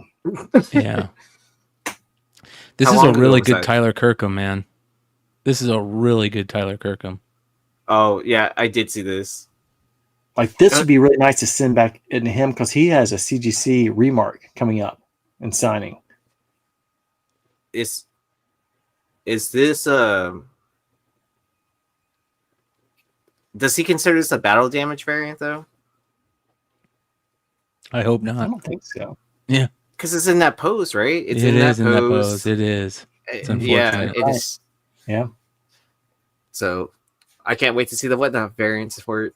Oh boy. The foils. That'll be out next week. Wait, they didn't drop during C2E2? This cover pack might be worth picking up. All these covers are good, dude. I mean, that one's good. That one's good. That one's excellent. I still like that just one's, like ordering 5 like copies of any Scotty Young cover and then just putting it in a box and hold it to the side. You're gonna get all. You can get all 6 covers for $27.50. I think the colorful one's my favorite with the fire. Yeah, this one's really good. Yeah, I mean, yeah, there's something about it just stands out. Yeah, that's an excellent. It has cover. that retro vibe to it too. Yeah, that's nice. They're all great. Like that prison's incredible. Yeah. That's a good cover pack worth picking up. Here's the Coquetto Wolverine. Really good. High Republic, I'm out. There's another red, white, black, white, and red. This Spider-Punk Gleason variant is really good. Really good. Holy shit. Oh, I like that too. You can do great covers with him. I just wish somebody would actually do a great story with him. Yes. Yeah, no, that's the only reason why I'm not going to buy this is because I'm not supporting that story. I mean, I bought these covers. I got the chewing gum, like the 1 in 50 and the 125s. They look great, but yikes. Star Spider and Web Weaver. Second print, yes. Let's go. Look at that. I love the lightning bolt variants they're doing. Mm-hmm. You know, they're really good. That Hulk one's good. The Akuna cover, Nightwing 114. This lore remaster stuff that they're putting out, the Ashley Wood lore stuff is very interesting, man. I want to check it out. Look at this. Holy cow. Justice League vs. Godzilla vs. King Kong #7. Look at that. That's a great fucking cover. Wow. The whole design of that's great. Good job. John Constantine. Got some Swamp Thing stuff. Green Lantern War Journal 9. Nakia on a Catwoman's okay. Look at this. Whoa. What is this? Burning Maid #1. Ruined France. 19-year-old Joan d'Arc. There we go. Joan of Arc story. That's pretty interesting. Huh. Yeah, that looks cool. All right. Let's go through a couple more here. Thundercats. You got the action figure. This Drawing Blood. A lot of people are talking about this. Have you guys looked into this? I haven't. This is pretty interesting.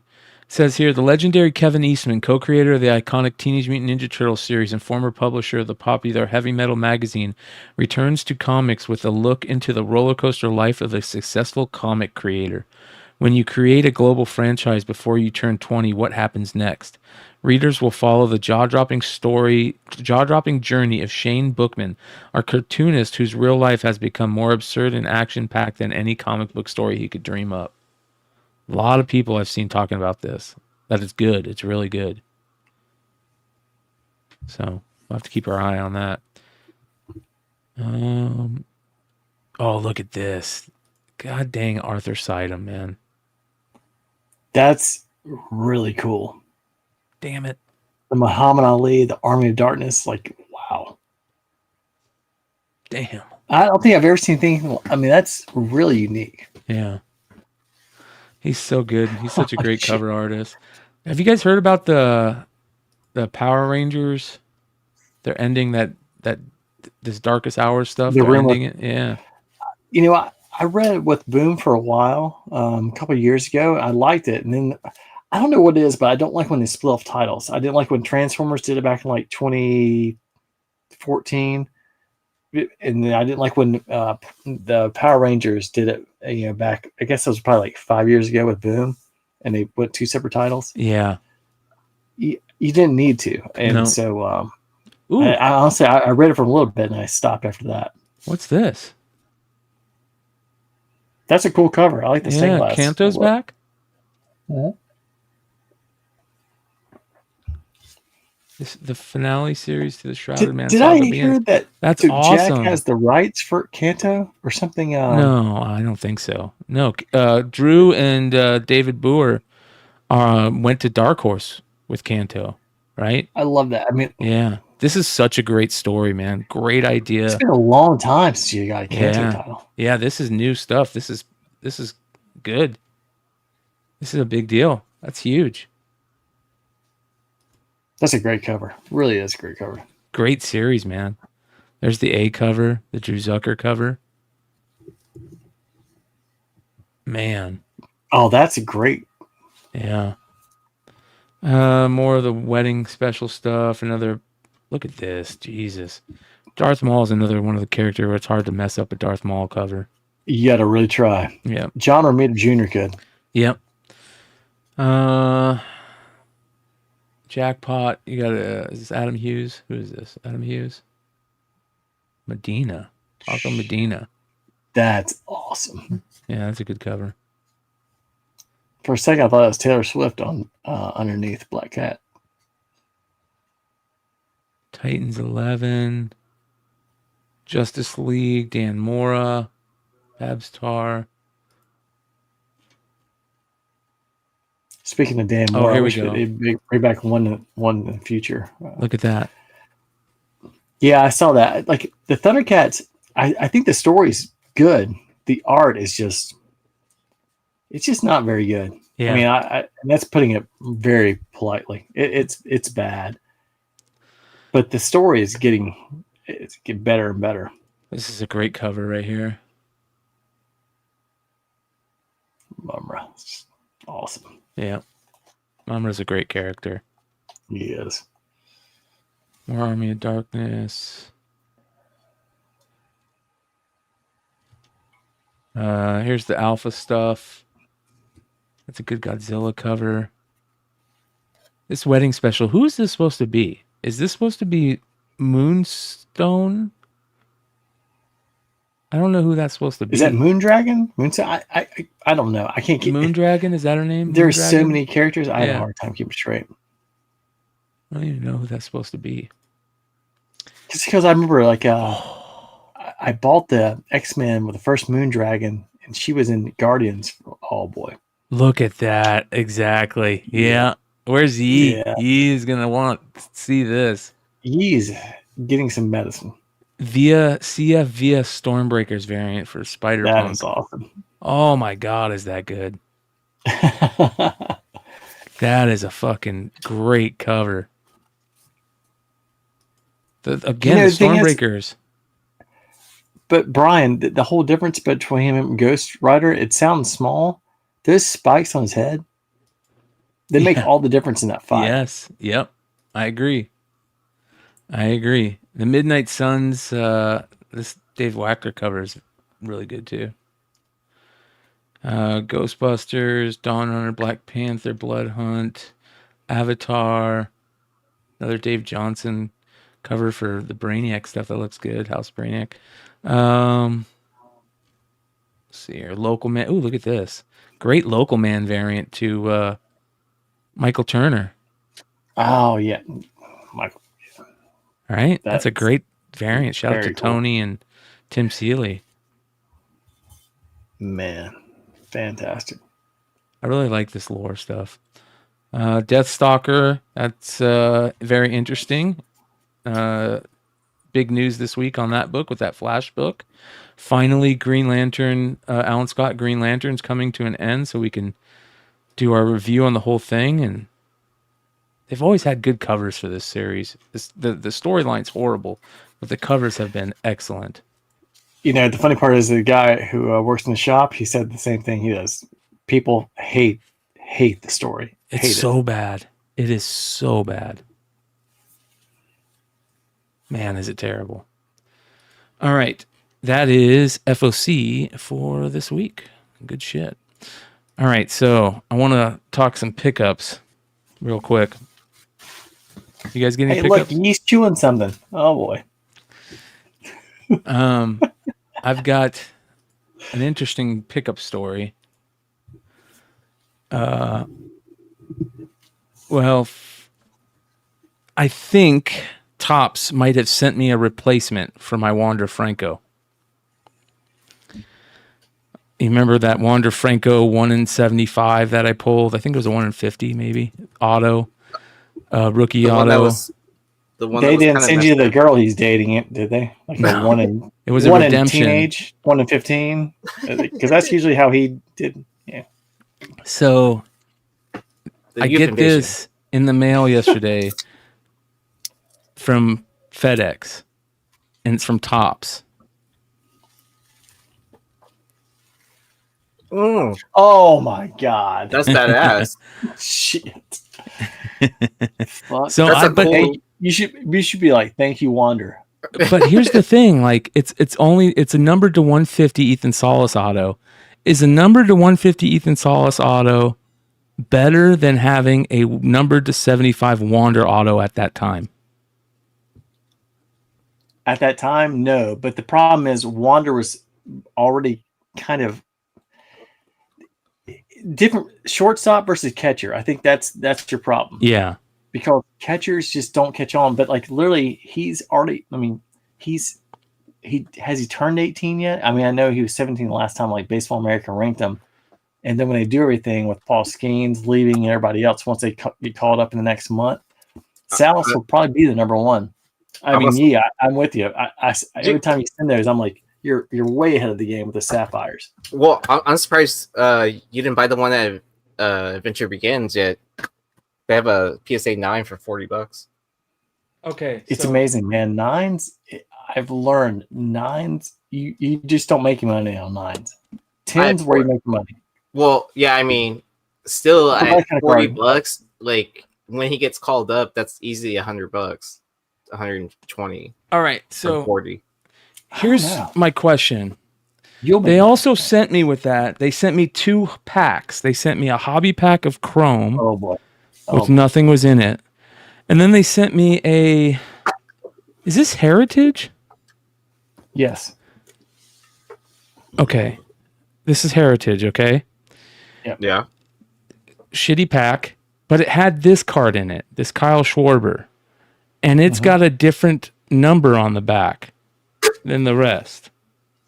Is this one of the action variants?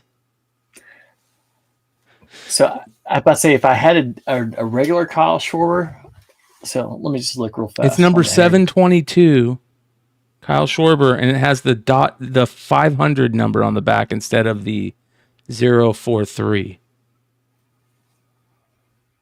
Oh, so it could be one of those weird error cards. Yeah.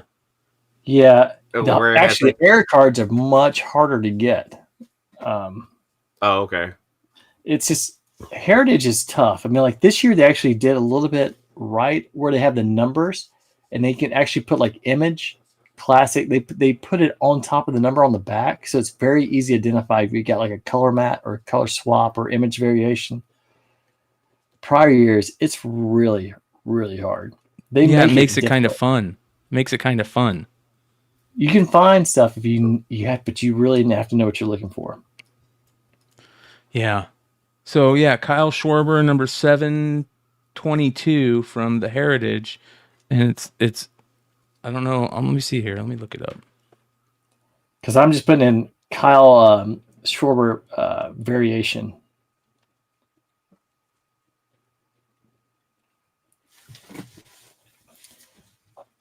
All right, so you got this short print.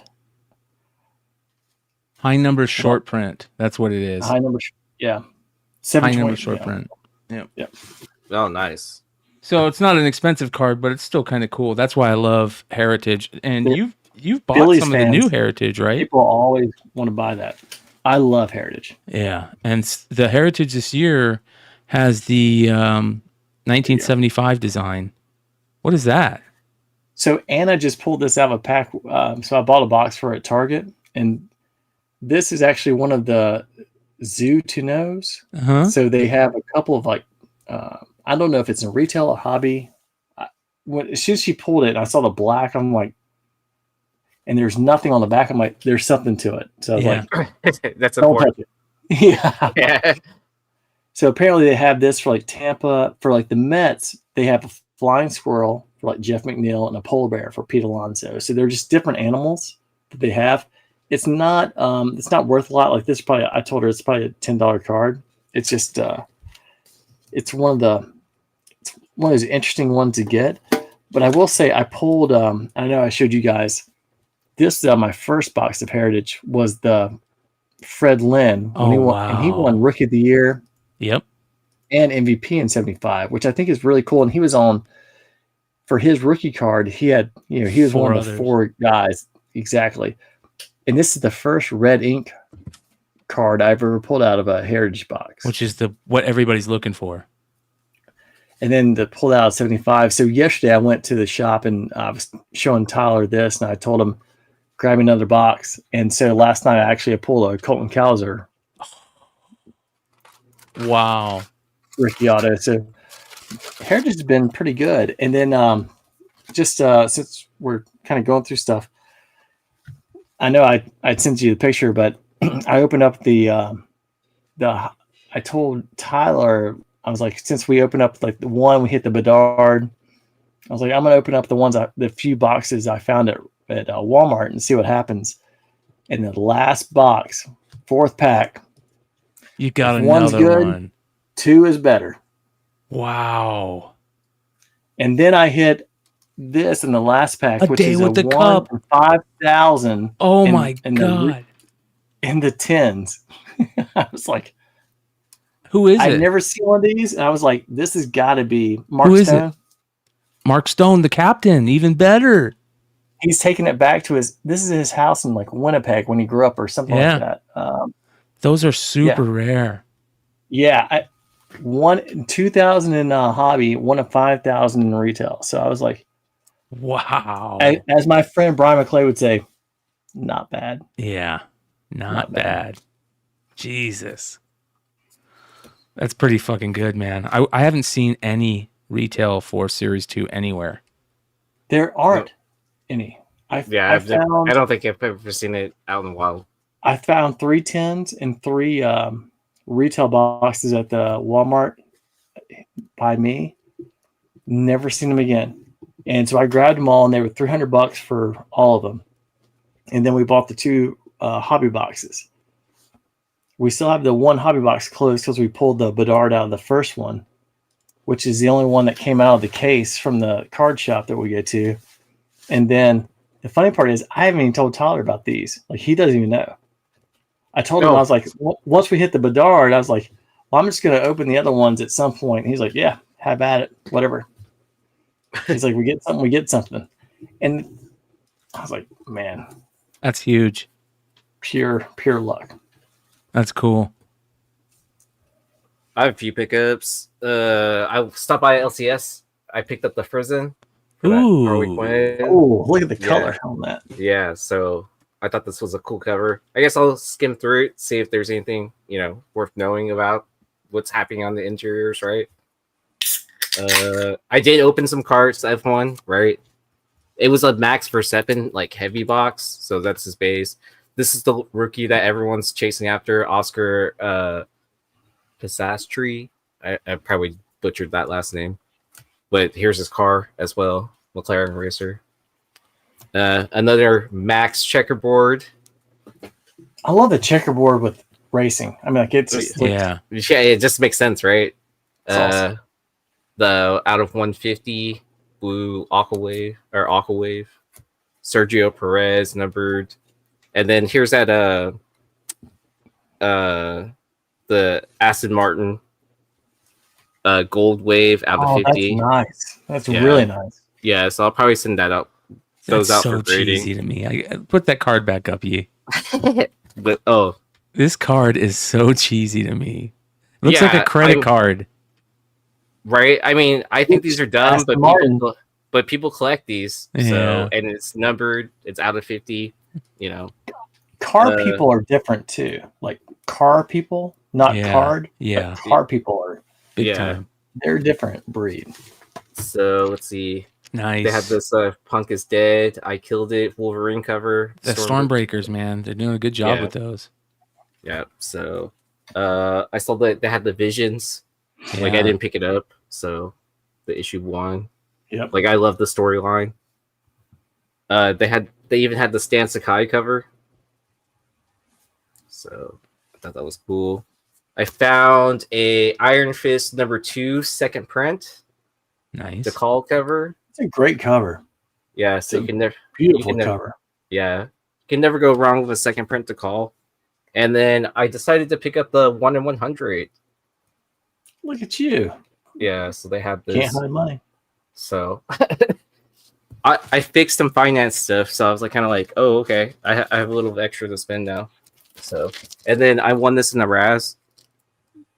Nice. That's awesome. X-Men 135, 9.6. I don't remember how many Phoenix spots I Saga. bought. Yeah, so I figured in a 9.6 you can never go wrong with X-Men. No, Nice. especially now, especially the Yeah. story. Yeah, so I was like kind of like, all right. I was like, I'll take a Dark Phoenix cover, and I think that's all I have. Yeah. Ryan Hey, just Brian, can I said ask he you one more pulled. thing?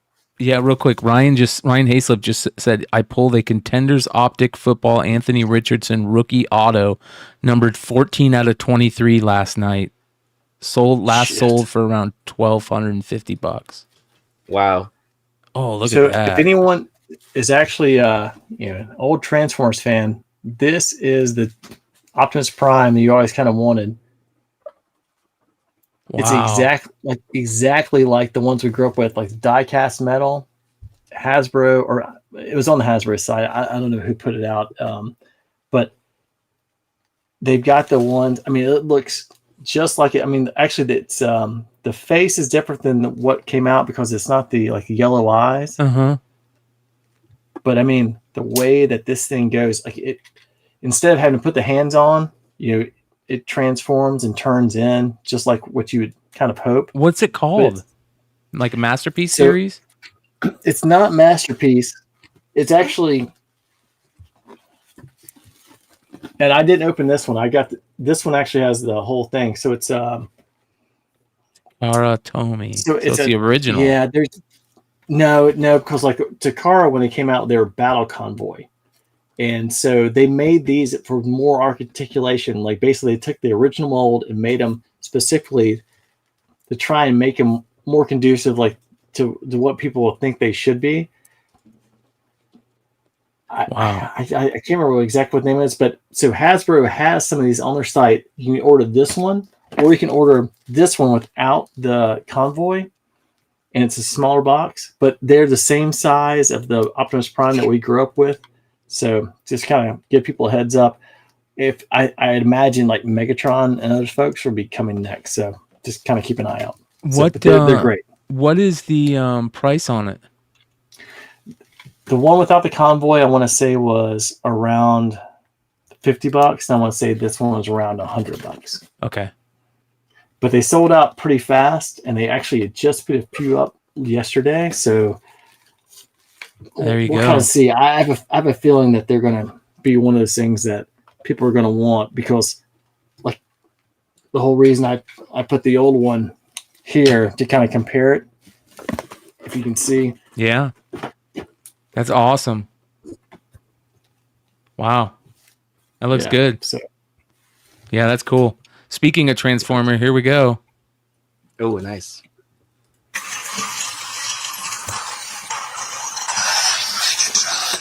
Today I'm toying with the coolest real-life Transformers toy yet, a walking, talking Megatron that turns into a badass tank and wields a mean flail. It's got some nice improvements over the Optimus Prime and Grimlock bots, too. This one can automatically stand up if it falls over, stay standing when it's powered down, blast away with its awesome fusion cannon, and actually fire projectiles. Whoa. You should know it still only works on extremely flat surfaces, takes really dainty footsteps, and have already had plenty of mishaps in a single day of play. But no other company makes a toy that can do things like this, thanks to 36 servo motors and 270 voice lines from Frank Welker himself. I'll let him take it away.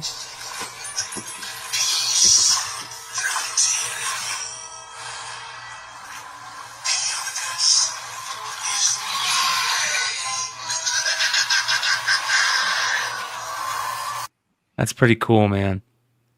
Yes. I'm just waiting for when they have Soundwave making the Energon cubes. Yeah. Yeah. These are called the missing links. I just Okay. remember. So I don't know why, but missing link. That's what you want to look for. Man. Optimus Prime. I saw also that there's new cassettes that you can get at Walmart. They're putting out new cassettes. Oh yeah. Yeah, for Soundwave. Yeah, that you can get at Walmart. Yeah. Did you guys see this? Post Malone to create new IP universe with Vault Comics. Oh, that's cool. Yeah. It's going to be like a medieval Evil Dead / Mad Max, type thing. So that's really cool, man. Shout out I to feel Vault like Comics. visually it's going to be really great too because he's a Magic player and all the artwork is super intricate. Yeah, I agree. I think it's going to be interesting. Post Malone's a cool cat. I think he's super cool. I think his origin story is hilarious. How he just went to go hang out with his buddies who were professional gamers in California and just started learning to play guitar. Is he from Dallas? Austin, right? It's one of the two, right? Yeah, I think he's from Austin. His dad has worked for the Cowboys for like 30 years or something like that. He's the main food vendor guy. Oh, then it's probably Dallas. Yeah. So I thought that was pretty interesting. There is a lot of interesting stuff to talk about this week that we'll continue to talk about for C2E2. I'm sure we're going to have a really good show at some point when on the industry show to talk about that stuff. But there was some absolutely crazy drama that happened at C2E2 that we're just going to take a quick jump into drama alert for. So let's do it. I got at you, McClay. I hope this makes your comic book drama, because these dudes, goofy ass dudes. Into the news. Into the into the But let's get down to business. So, some of the biggest talk at the C2E2, for all the drama at C2E2, of course, is the saga of John Malone and Shane Davis, the great CG C2E2 saga, where John Malone and Shane Davis bought a table at C2E2, said what they were going to do with it, what they had planned on doing. The guys at people at C2E2 were agreed to it and all that stuff.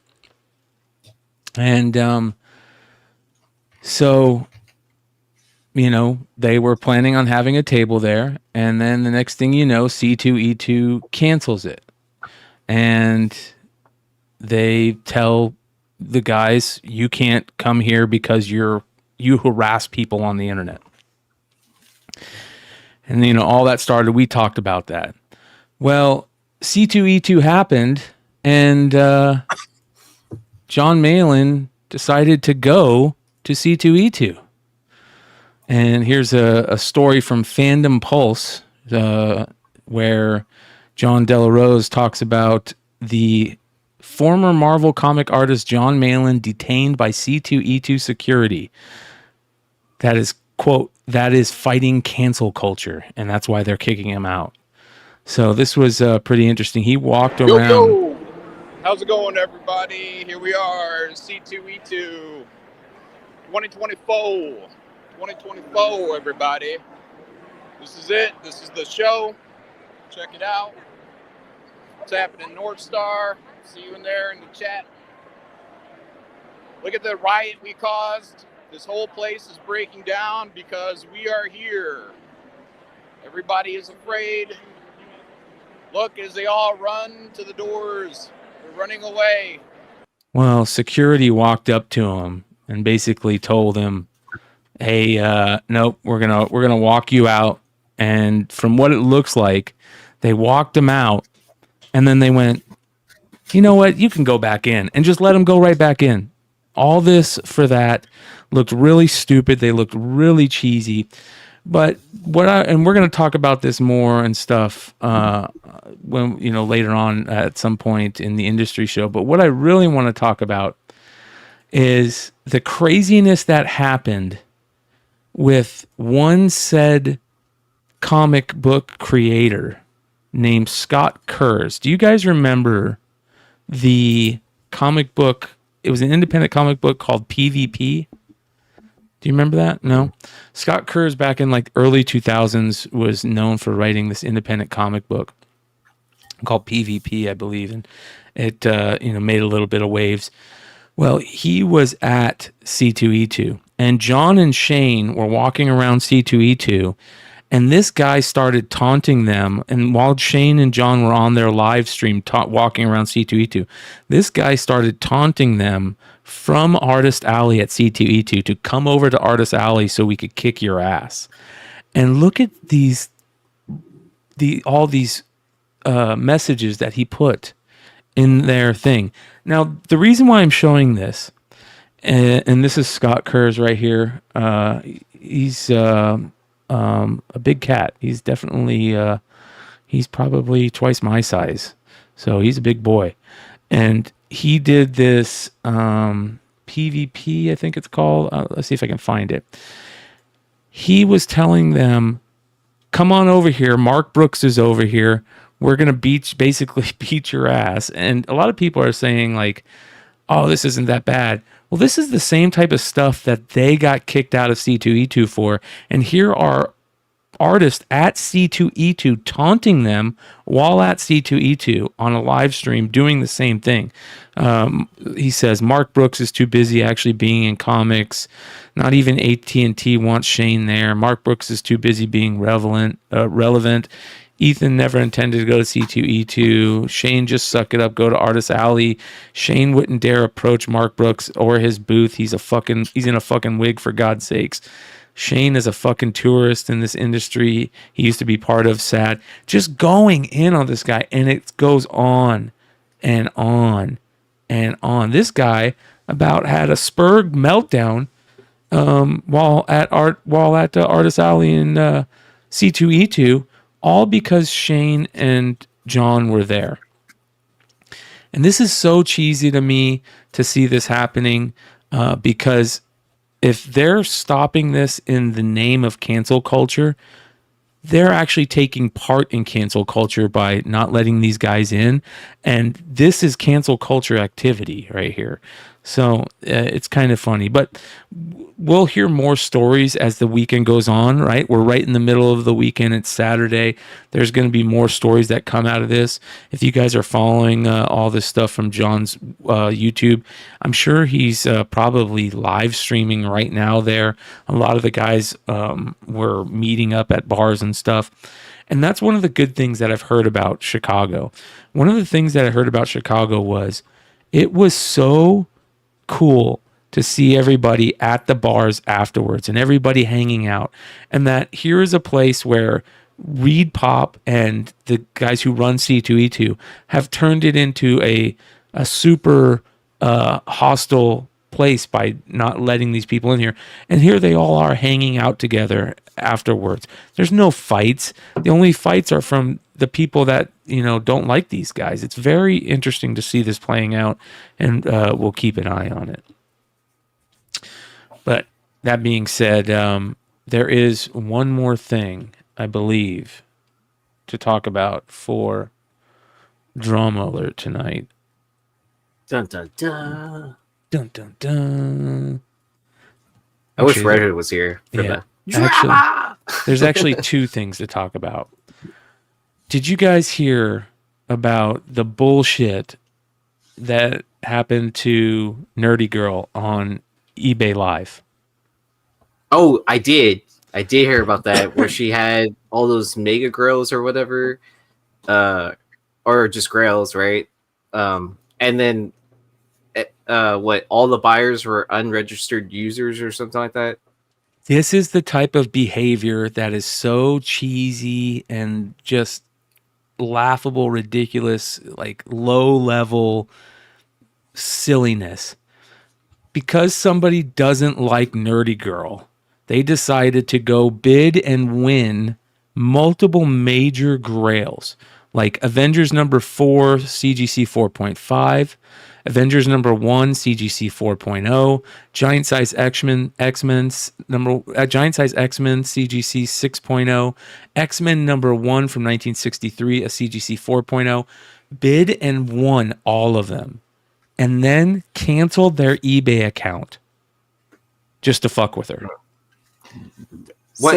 Here's the funniest part, right? This part I don't like about eBay. I don't understand, especially if you sell stuff on the internet, is that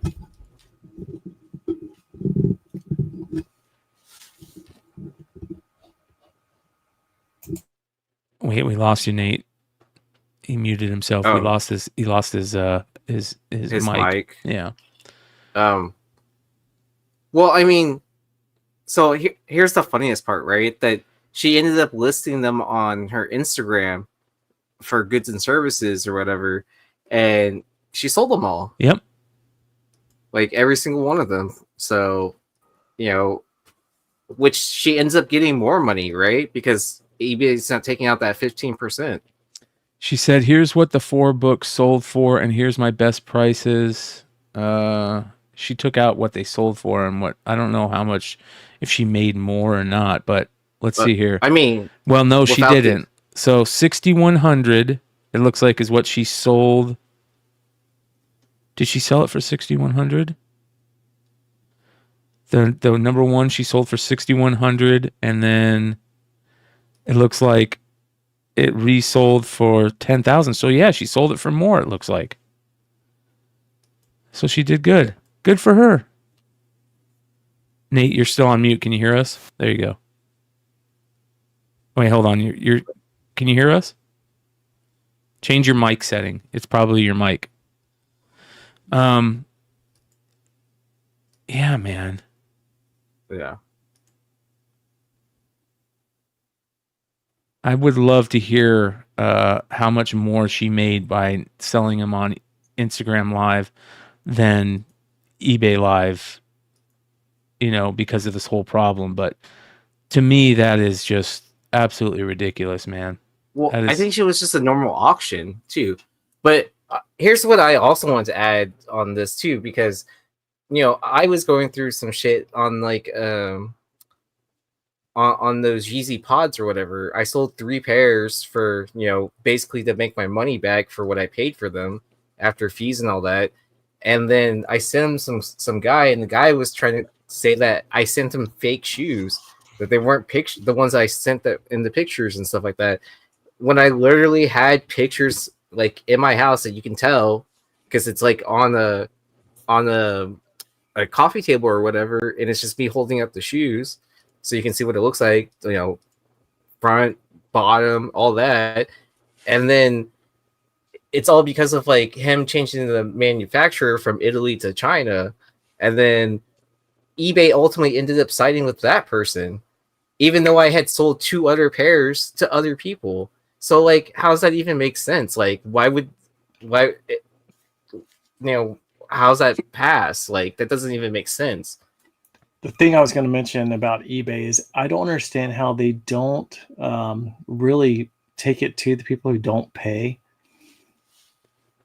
Because, you get all the stars for like selling, shipping out. There's nothing about like really, just buying, but like you can not pay. And there's really nothing there's no penalty against it. Yeah, it's garbage. Yeah. It sucks. At all. And then if someone like I feel bad for her, like if someone really wants to get you a little bit, like what has happened, that yeah, they can really sucks, fuck you, man. Yep. Yeah. It's bad enough. Like, and they charge eBay now. They charge so much percentage wise, 20%, almost 20%. If you can get Instagram, or if you especially can do something. Like that's why everyone's always trying to put like a picture of like their number. Hey, talk to me outside that or something like that. Because like eBay, the prices are so much.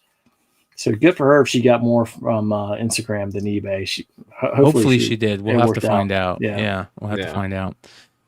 More drama from C2E2. Our main man, Epic Nation, has not only that really bad ripoff of the Art Germ Deadpool and the Lyrics Lee Deadpool that Justin talked about last week, but he's also putting out a Kobe Bryant 8-bit variant, like that Jordan variant that we talked about. I said the Kobe books are coming, but this is the one that's interesting. It's a Squirtle Pokemon card variant, and these are the lines that are getting close to that we've talked about so much with IP infringement that you got to be so careful. You're walking that line. You're gonna screw yourself and everybody else that does these type of variants in the right way, if there is a right way, the lawful right way. But yeah, so what does Kobe have to do with Chicago? that's a great question. Who knows? Who knows? You honestly, you should put Kobe out for Charlotte, for Heroes. Yeah. And the people who know. Yeah. That's a great, well, don't tell him that. Fuck that. Yeah, well, don't. I mean, he wouldn't fucking know. He'll just put one out in every city. Did you guys hear about this? Tom Brady autograph signing sparks uproar. Quote, he defaced our stuff. Oh my God. Wow. Collectors unhappy with quality of signatures that Tom Brady did. After Tom Brady had spoken in front of more than 2,000 people at a business and motivational conference in Miami on Saturday night, it was time for the VIPs, the high rollers, who paid $3,600 for a ticket to the speech and a photo op and a signed item, lined up for the chance to take their pictures with Brady. And when it was done, a guy says, when it was done, I peeked in the back room and looked at everything and said, holy fuck, it looked like they were all signed by Tim Allen, not Tom Brady. Look at how he signed. Look how bad these signatures are. It's like he went like... At some point, I do think there's going to have to be, Mickey Mantle, I think it was the one who was told in the Alki line, this guy's like, if you're ever going to sign something, make sure they can actually understand who it is. Yes. And that's why the cursive, like, it's so clean. Fanatics, someone is going to have to do something about this because, like, the signatures are getting worse and worse. Like, half the time, I don't want people's signatures because they look so fucking terrible. Like, they can't even spell their own name. It's awful. Yeah. I mean, look at that. Look at that autograph on the toe of the cleat. Oh, dude, let me make my Tom Brady auto right now. I'm just thinking about Jim Carrey right now in Ace Ventura. Laces out, Dan. Jesus, dude. I mean, it's unbelievable. Terrible. Like when you watch, we talk about this, Mariano Herrera, like people who have like incredible signatures. Dude, I just got this Tom Brady auto. Like... That's way too nice to be his auto. Yeah. And I tried. Shout out to our boy TiVo over at Lords of the Long Box. He put this up. Let's get this dude caught on camera at Comix TNT stealing about $300 worth of comics. So if this guy looks familiar, if this fentanyl zombie looks familiar to you, he stole a bunch of comic plaid. books. I mean, look at those pants. Yeah. His face probably still looks exactly the same. Fucking piece of shit. Jesus. So be on the lookout for that guy. He's got stolen books, or he'll steal your books. That's all you need. He definitely don't have stolen pajamas. I mean, like no one would buy that shit. Oh, and Tom, if you're listening, I'm available to sign for you. Actually, Tom, Aaron's, or we should call Giselle. I mean, like, hey, you don't need Tom. We have the guy for you. He's way better.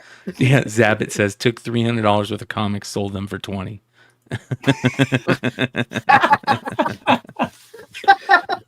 The math works. The math works. Jesus, man. I just died a little. Yeah. I see Bert's Card Care in the chat. He's been there a while. We've talked. It's Cardi. Yeah, I know. We've talked about Kurt's Card Care on the drama alert last week because he's the Jackie Robinson thing.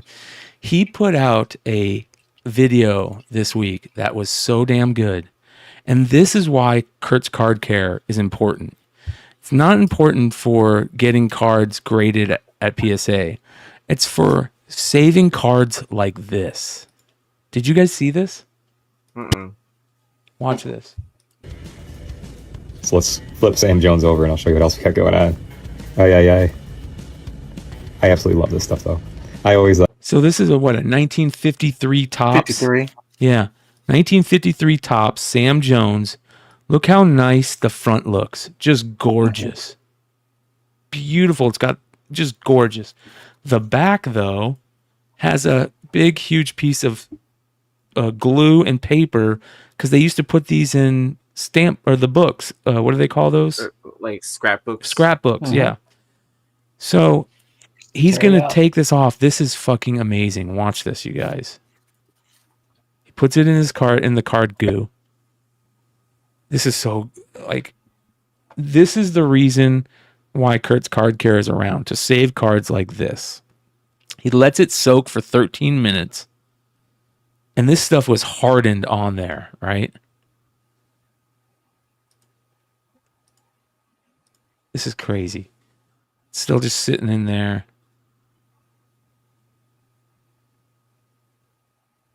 Look at that. Comes right fucking off. Looks like a Band-Aid. You know what I thought was originally? I thought it was like the gum. I also thought like the gum expanded. Yeah. And they were trying to peel the gum off, and it was like from the back of the pack. This is crazy.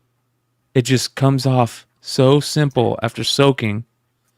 And the card don't know was what this guy has done in his prior life, but there is something that he knows about, like when Jared talks about paper, like he knows about like restoration, antique stuff like that. Like the whole PSA thing to me feels like a witch hunt. Yeah. Yeah. So it's still got glue on it. It's all slimy.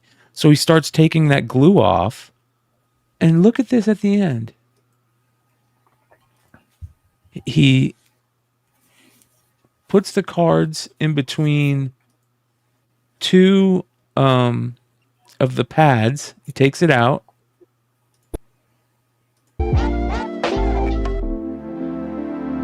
He takes off more of the glue. Just pats it off with a microfiber towel. Takes off more of the glue until he's satisfied that all the glue is off. Pats it again with another microfiber towel.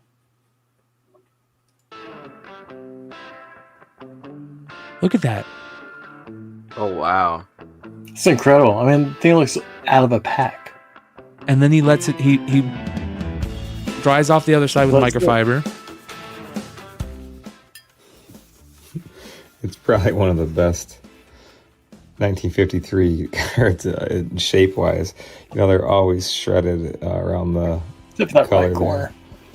And I mean, it's a pretty darn good job of getting that crap off the back. And I'm going to watch it because I can still see it in there a little bit now. When I hold the card, it's probably, since it's still wet, I'm assuming that it's going to pull out and I'll be just fine. But if I do anything unique, so the card's still wet right now. He lets it dry in between these two pads, and he puts it in between these two pads, adds these two pieces of glass, and he crimps on. Here you go. So that's what he sent me about doing the Lou Alcindor 69 that we had. Yep. I did this with a Julio card to try and fix a like a ripple. Yeah. Yeah. And then he lets it dry, and but I never got the card wet. Look at that. Now it's dry. Yeah. It's totally fine. Soaking the card and drying the card just makes the finish looks great. It's fine. But then the big win is taking a look back here. Check it out. I didn't rip up any of the paint, and it looks fantastic. And that was pretty much covering the whole back. So take your time. I didn't. So shout out to, I know he's catching a lot of heat from the Sports Card Radio boys, who I love. Shout out to Sports Card Radio. But I would love to talk to this guy a little bit more and maybe get him on the show. And we reached out to him before. At one point he was down to come on, but he's just gotten so busy that. I was about to say, man, I think what he's doing is awesome. Yeah. I really think like they're just trying to throw a little bit of a dart in the night. Like, how the fuck are you going to try and deactivate cards from one guy and then, oh, wait a minute, the other people do the same thing? Like, where are the Blake Martinez cards? How are you going to deactivate those from all the shit he's done? Yeah. And you can go down the list of dirty people in cards. This guy's actually just trying to clean them. I don't know how it's different than comics. So I think they've. It's because they didn't think of it first to sell you the product. There you go. So they want his formula. Yep. And then Kurt is probably not willing to sell. You're probably spot on. Yeah. So that is Drama Alert. What do you think, David Lee Roth? Can you hear me out there? Hey, man, don't be squirting water at me. I'm gonna fuck your girlfriend, pal. It never gets old. So, our boy James Kreider on IG made a post. He's always putting like 1 out of every 3 posts he puts out are 10s, and the rest are like 8s. You know, they're all good. But he put out a post this week, and I wanted to show Nate this. Did you see this, Nate? He found this 1986 Wonder Bread Masters of the Universe card set. I've never seen this. Didn't know there was such a thing. Look how crazy these cards look, and you can hear them when he's pulling them out, and they sound. You can hear the paper. These, I want to know if these are the earliest He-Man cards. These might be like grails in high grade. You get these graded. Look at these. Did some digging today, so I got a lot of pickups to show off the next couple days. This is one of the coolest kind of off-brand things. I'm not really a card guy, but if you're like me in your 50s, this is probably pretty cool. 1986 Wonder Bread card set. 15 cards. This is the complete set. They had it for 20 before my discount, so I paid like 15, 18 for it. By the time we horse traded with all the books I bought. But the cheapest eBay comp is a $150 set. Wow. So, and they're actually, if I don't mess them up here. Look at those. All in nice, clean condition. I don't know what the grading kind of prospectus they're off is centered, on this. Maybe, but that's a McClay or BigLegg would know. But all 15. Some of them are cooler than others. Castle Grayskull. Nobody cares about Extendar. Of course, He-Man, probably in the good pile. Laser Bolt with He-Man, whatever. Stone-Dar. If it's the full set, though, wouldn't you want to grade the full set? Yeah. Snout Spout. Did anyone ever care about an elephant nose, dude? Yeah, I did. Actually, the Eternia play set, that's pretty cool. Rio Blast. Give me a break. They're much later because, like the Eternia playset, Rio Drag Blast Store came out later. Just the names he's going through. Yeah, Rio Blast. These guys, they were all towards the end. This is crazy. I've never seen this. It could have been the latest set of cards. That's I don't know. I don't know if they would actually do more than one, but you'd have He-Man. But as soon as you started going into Eternia playset, Rio Blast, Dragon Star, like those are all the ones towards the end. I'm curious to see if there's any like Hordak, because like you get Leech and like they're all towards. Now the Slime Pit was cool and it was a pretty cool playset, so not gonna lie. Hordak. Yeah. Now with the bad guys is where we're having some fun. Evelyn, the Evil Horde. Look at the Skeletor card. On that throne, baby. Look how crazy that Skeletor card is. So different looking. It's pretty badass looking. It's great. It's like some main man Skeletor. Like they have different art for it. Yeah. Orko. Everybody's Orko looks just like the card. And Hordak does too. And there's Hordak. Hordak the Beastman. That's terrible. Pretty cool. I don't know if those are worth grading or just throwing in. Dude, I want to find out more information about those. I think those are definitely worth grading, man. Because remember, I don't know if you guys remember that they had the Transformer G.I. Joe cards you could buy the packs of back in 86. Yeah, they were in not in packs. They were in clear plastic. Clear plastic on a card back. Yeah, I have a bunch of them unopened. Well, I still have the factory box set, the full set. Oh, I still yeah. have one of those, the collector box or whatever. Yeah. That was in the treasure chest. I have one still that's sealed. Those aren't the same cards. Those are the ones Impel put out. Different. Yeah. Yeah. Oh, okay. Those came out in the 90s. The G.I. Joe ones that we're talking about came These out in like were $1.99 a 86. pack. Yeah. And they hung on they were on the same card back as the figures. And then they put a plastic piece over it. Let me see if I can find them. They had the explosion back a little bit. I mean, like not well, not really. I mean, what we just witnessed was the but Transformers generation kind of had, like, difference. it had a light explosion backs for G.I. Joe and had the light energon or the cubes for Transformers. And I still remember like asking my brother, like, "Hey, can I borrow like here we go, $4? Why? I want to get 2 packs." He's like, "Isn't it the same thing?" I'm like, "Yeah, $50 this guy wants. Look at that." Yeah, people want a lot of money for these cards. Yep. There's the G.I. Joe pack, and then people want a lot. I think they probably want more than what they ship for the cards. I think the cards here's the are cool, Transformers but the thing one. is, they are exactly for what you got for the box or the card back. Yep. And some are a little different, like just either it's a different or like a reverse image, or you actually like Tim Max and Zaymont in the same one, or you can kind of get a little like with Storm Shadow and Firefly on the ferret together, like stuff like that. A little different, like it's kind of cool, but yeah, they're off centered too. Yeah, they're hard to get. Is the original complete Star Wars set worth anything in high grade? Yes. Here's all the cards. Star Wars is worth nothing. So send it to all of us. You know. Yeah, just send it to me, bro. Yeah, send it to all of us. Yeah, that original Star Wars set, the blue 77 set, is worth a ton in high grade.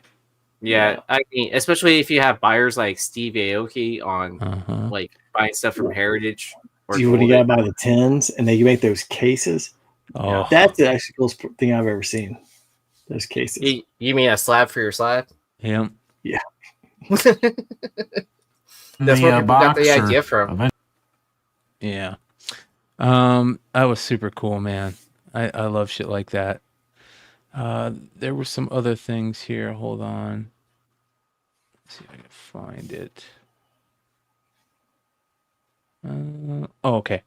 I want to play this. This is so cool. I know you hate Michael Jordan, Nate, but this is fucking pure Jordan greatness. Why can't you have Daily Raw talk to Michael Jordan? Yeah, and we're gonna end the show with this because I gotta go feed my dog, but she's driving me crazy. And then we'll jump on the Discord for a little bit. I got to take care of this. Oh, nice. So. Yeah, we're gonna go smoke on Discord and talk to everybody. So come hang out in the Discord after the show, everybody. All right, Jordan. This is 1999 when he was retired, and he heard that this rookie, was it Corey Blount? It was, Corey Benjamin was talking shit. He's saying he could beat MJ.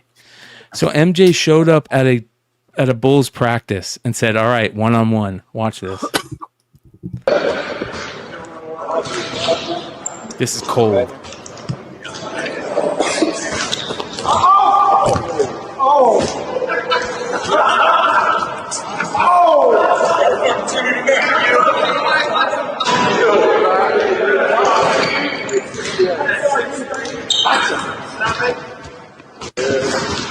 He keeps telling him, "You reach, I teach." He keeps telling him that. "You reach, I teach. You reach, I teach." Look at all the players, other players sticking around and watching it. Like, these are all the young players. You can see Ron Artest when he was a rookie, Elton Brand when he was a rookie, Tyson Chandler when he was a rookie. Kukoc is over riding the bike, just joking with the trainers.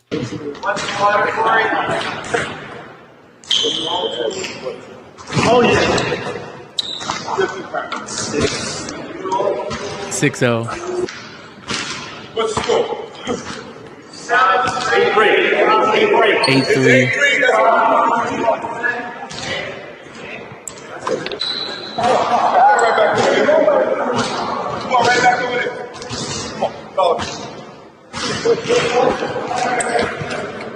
You can't protect me. You reach, I teach. All day. Look around you, man. All right, this is what I want to show everybody. He starts telling them, "Look around.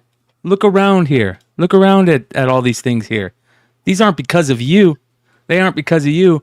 And he's telling them to look at all the championship banners. And then the guy went to Oregon State. He has no idea. He followed Gary Payton at Oregon State. That's probably the actually problem. Tell me what you see around you, he's saying. Tell me what you see around you. What do you see around you? A horrible, horrible owner.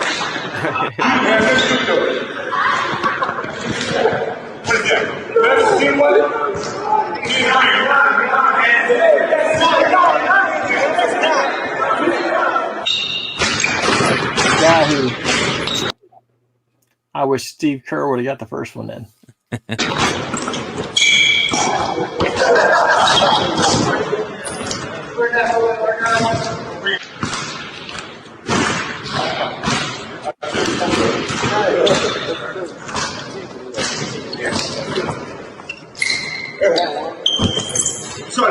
Too easy.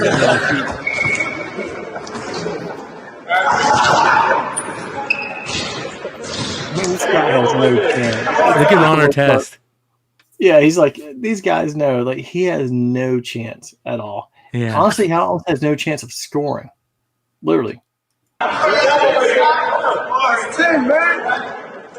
Elton Brand. Game is 30. Tyson Chandler. Oh no, that's Derrick Rose. Is that Derrick Rose?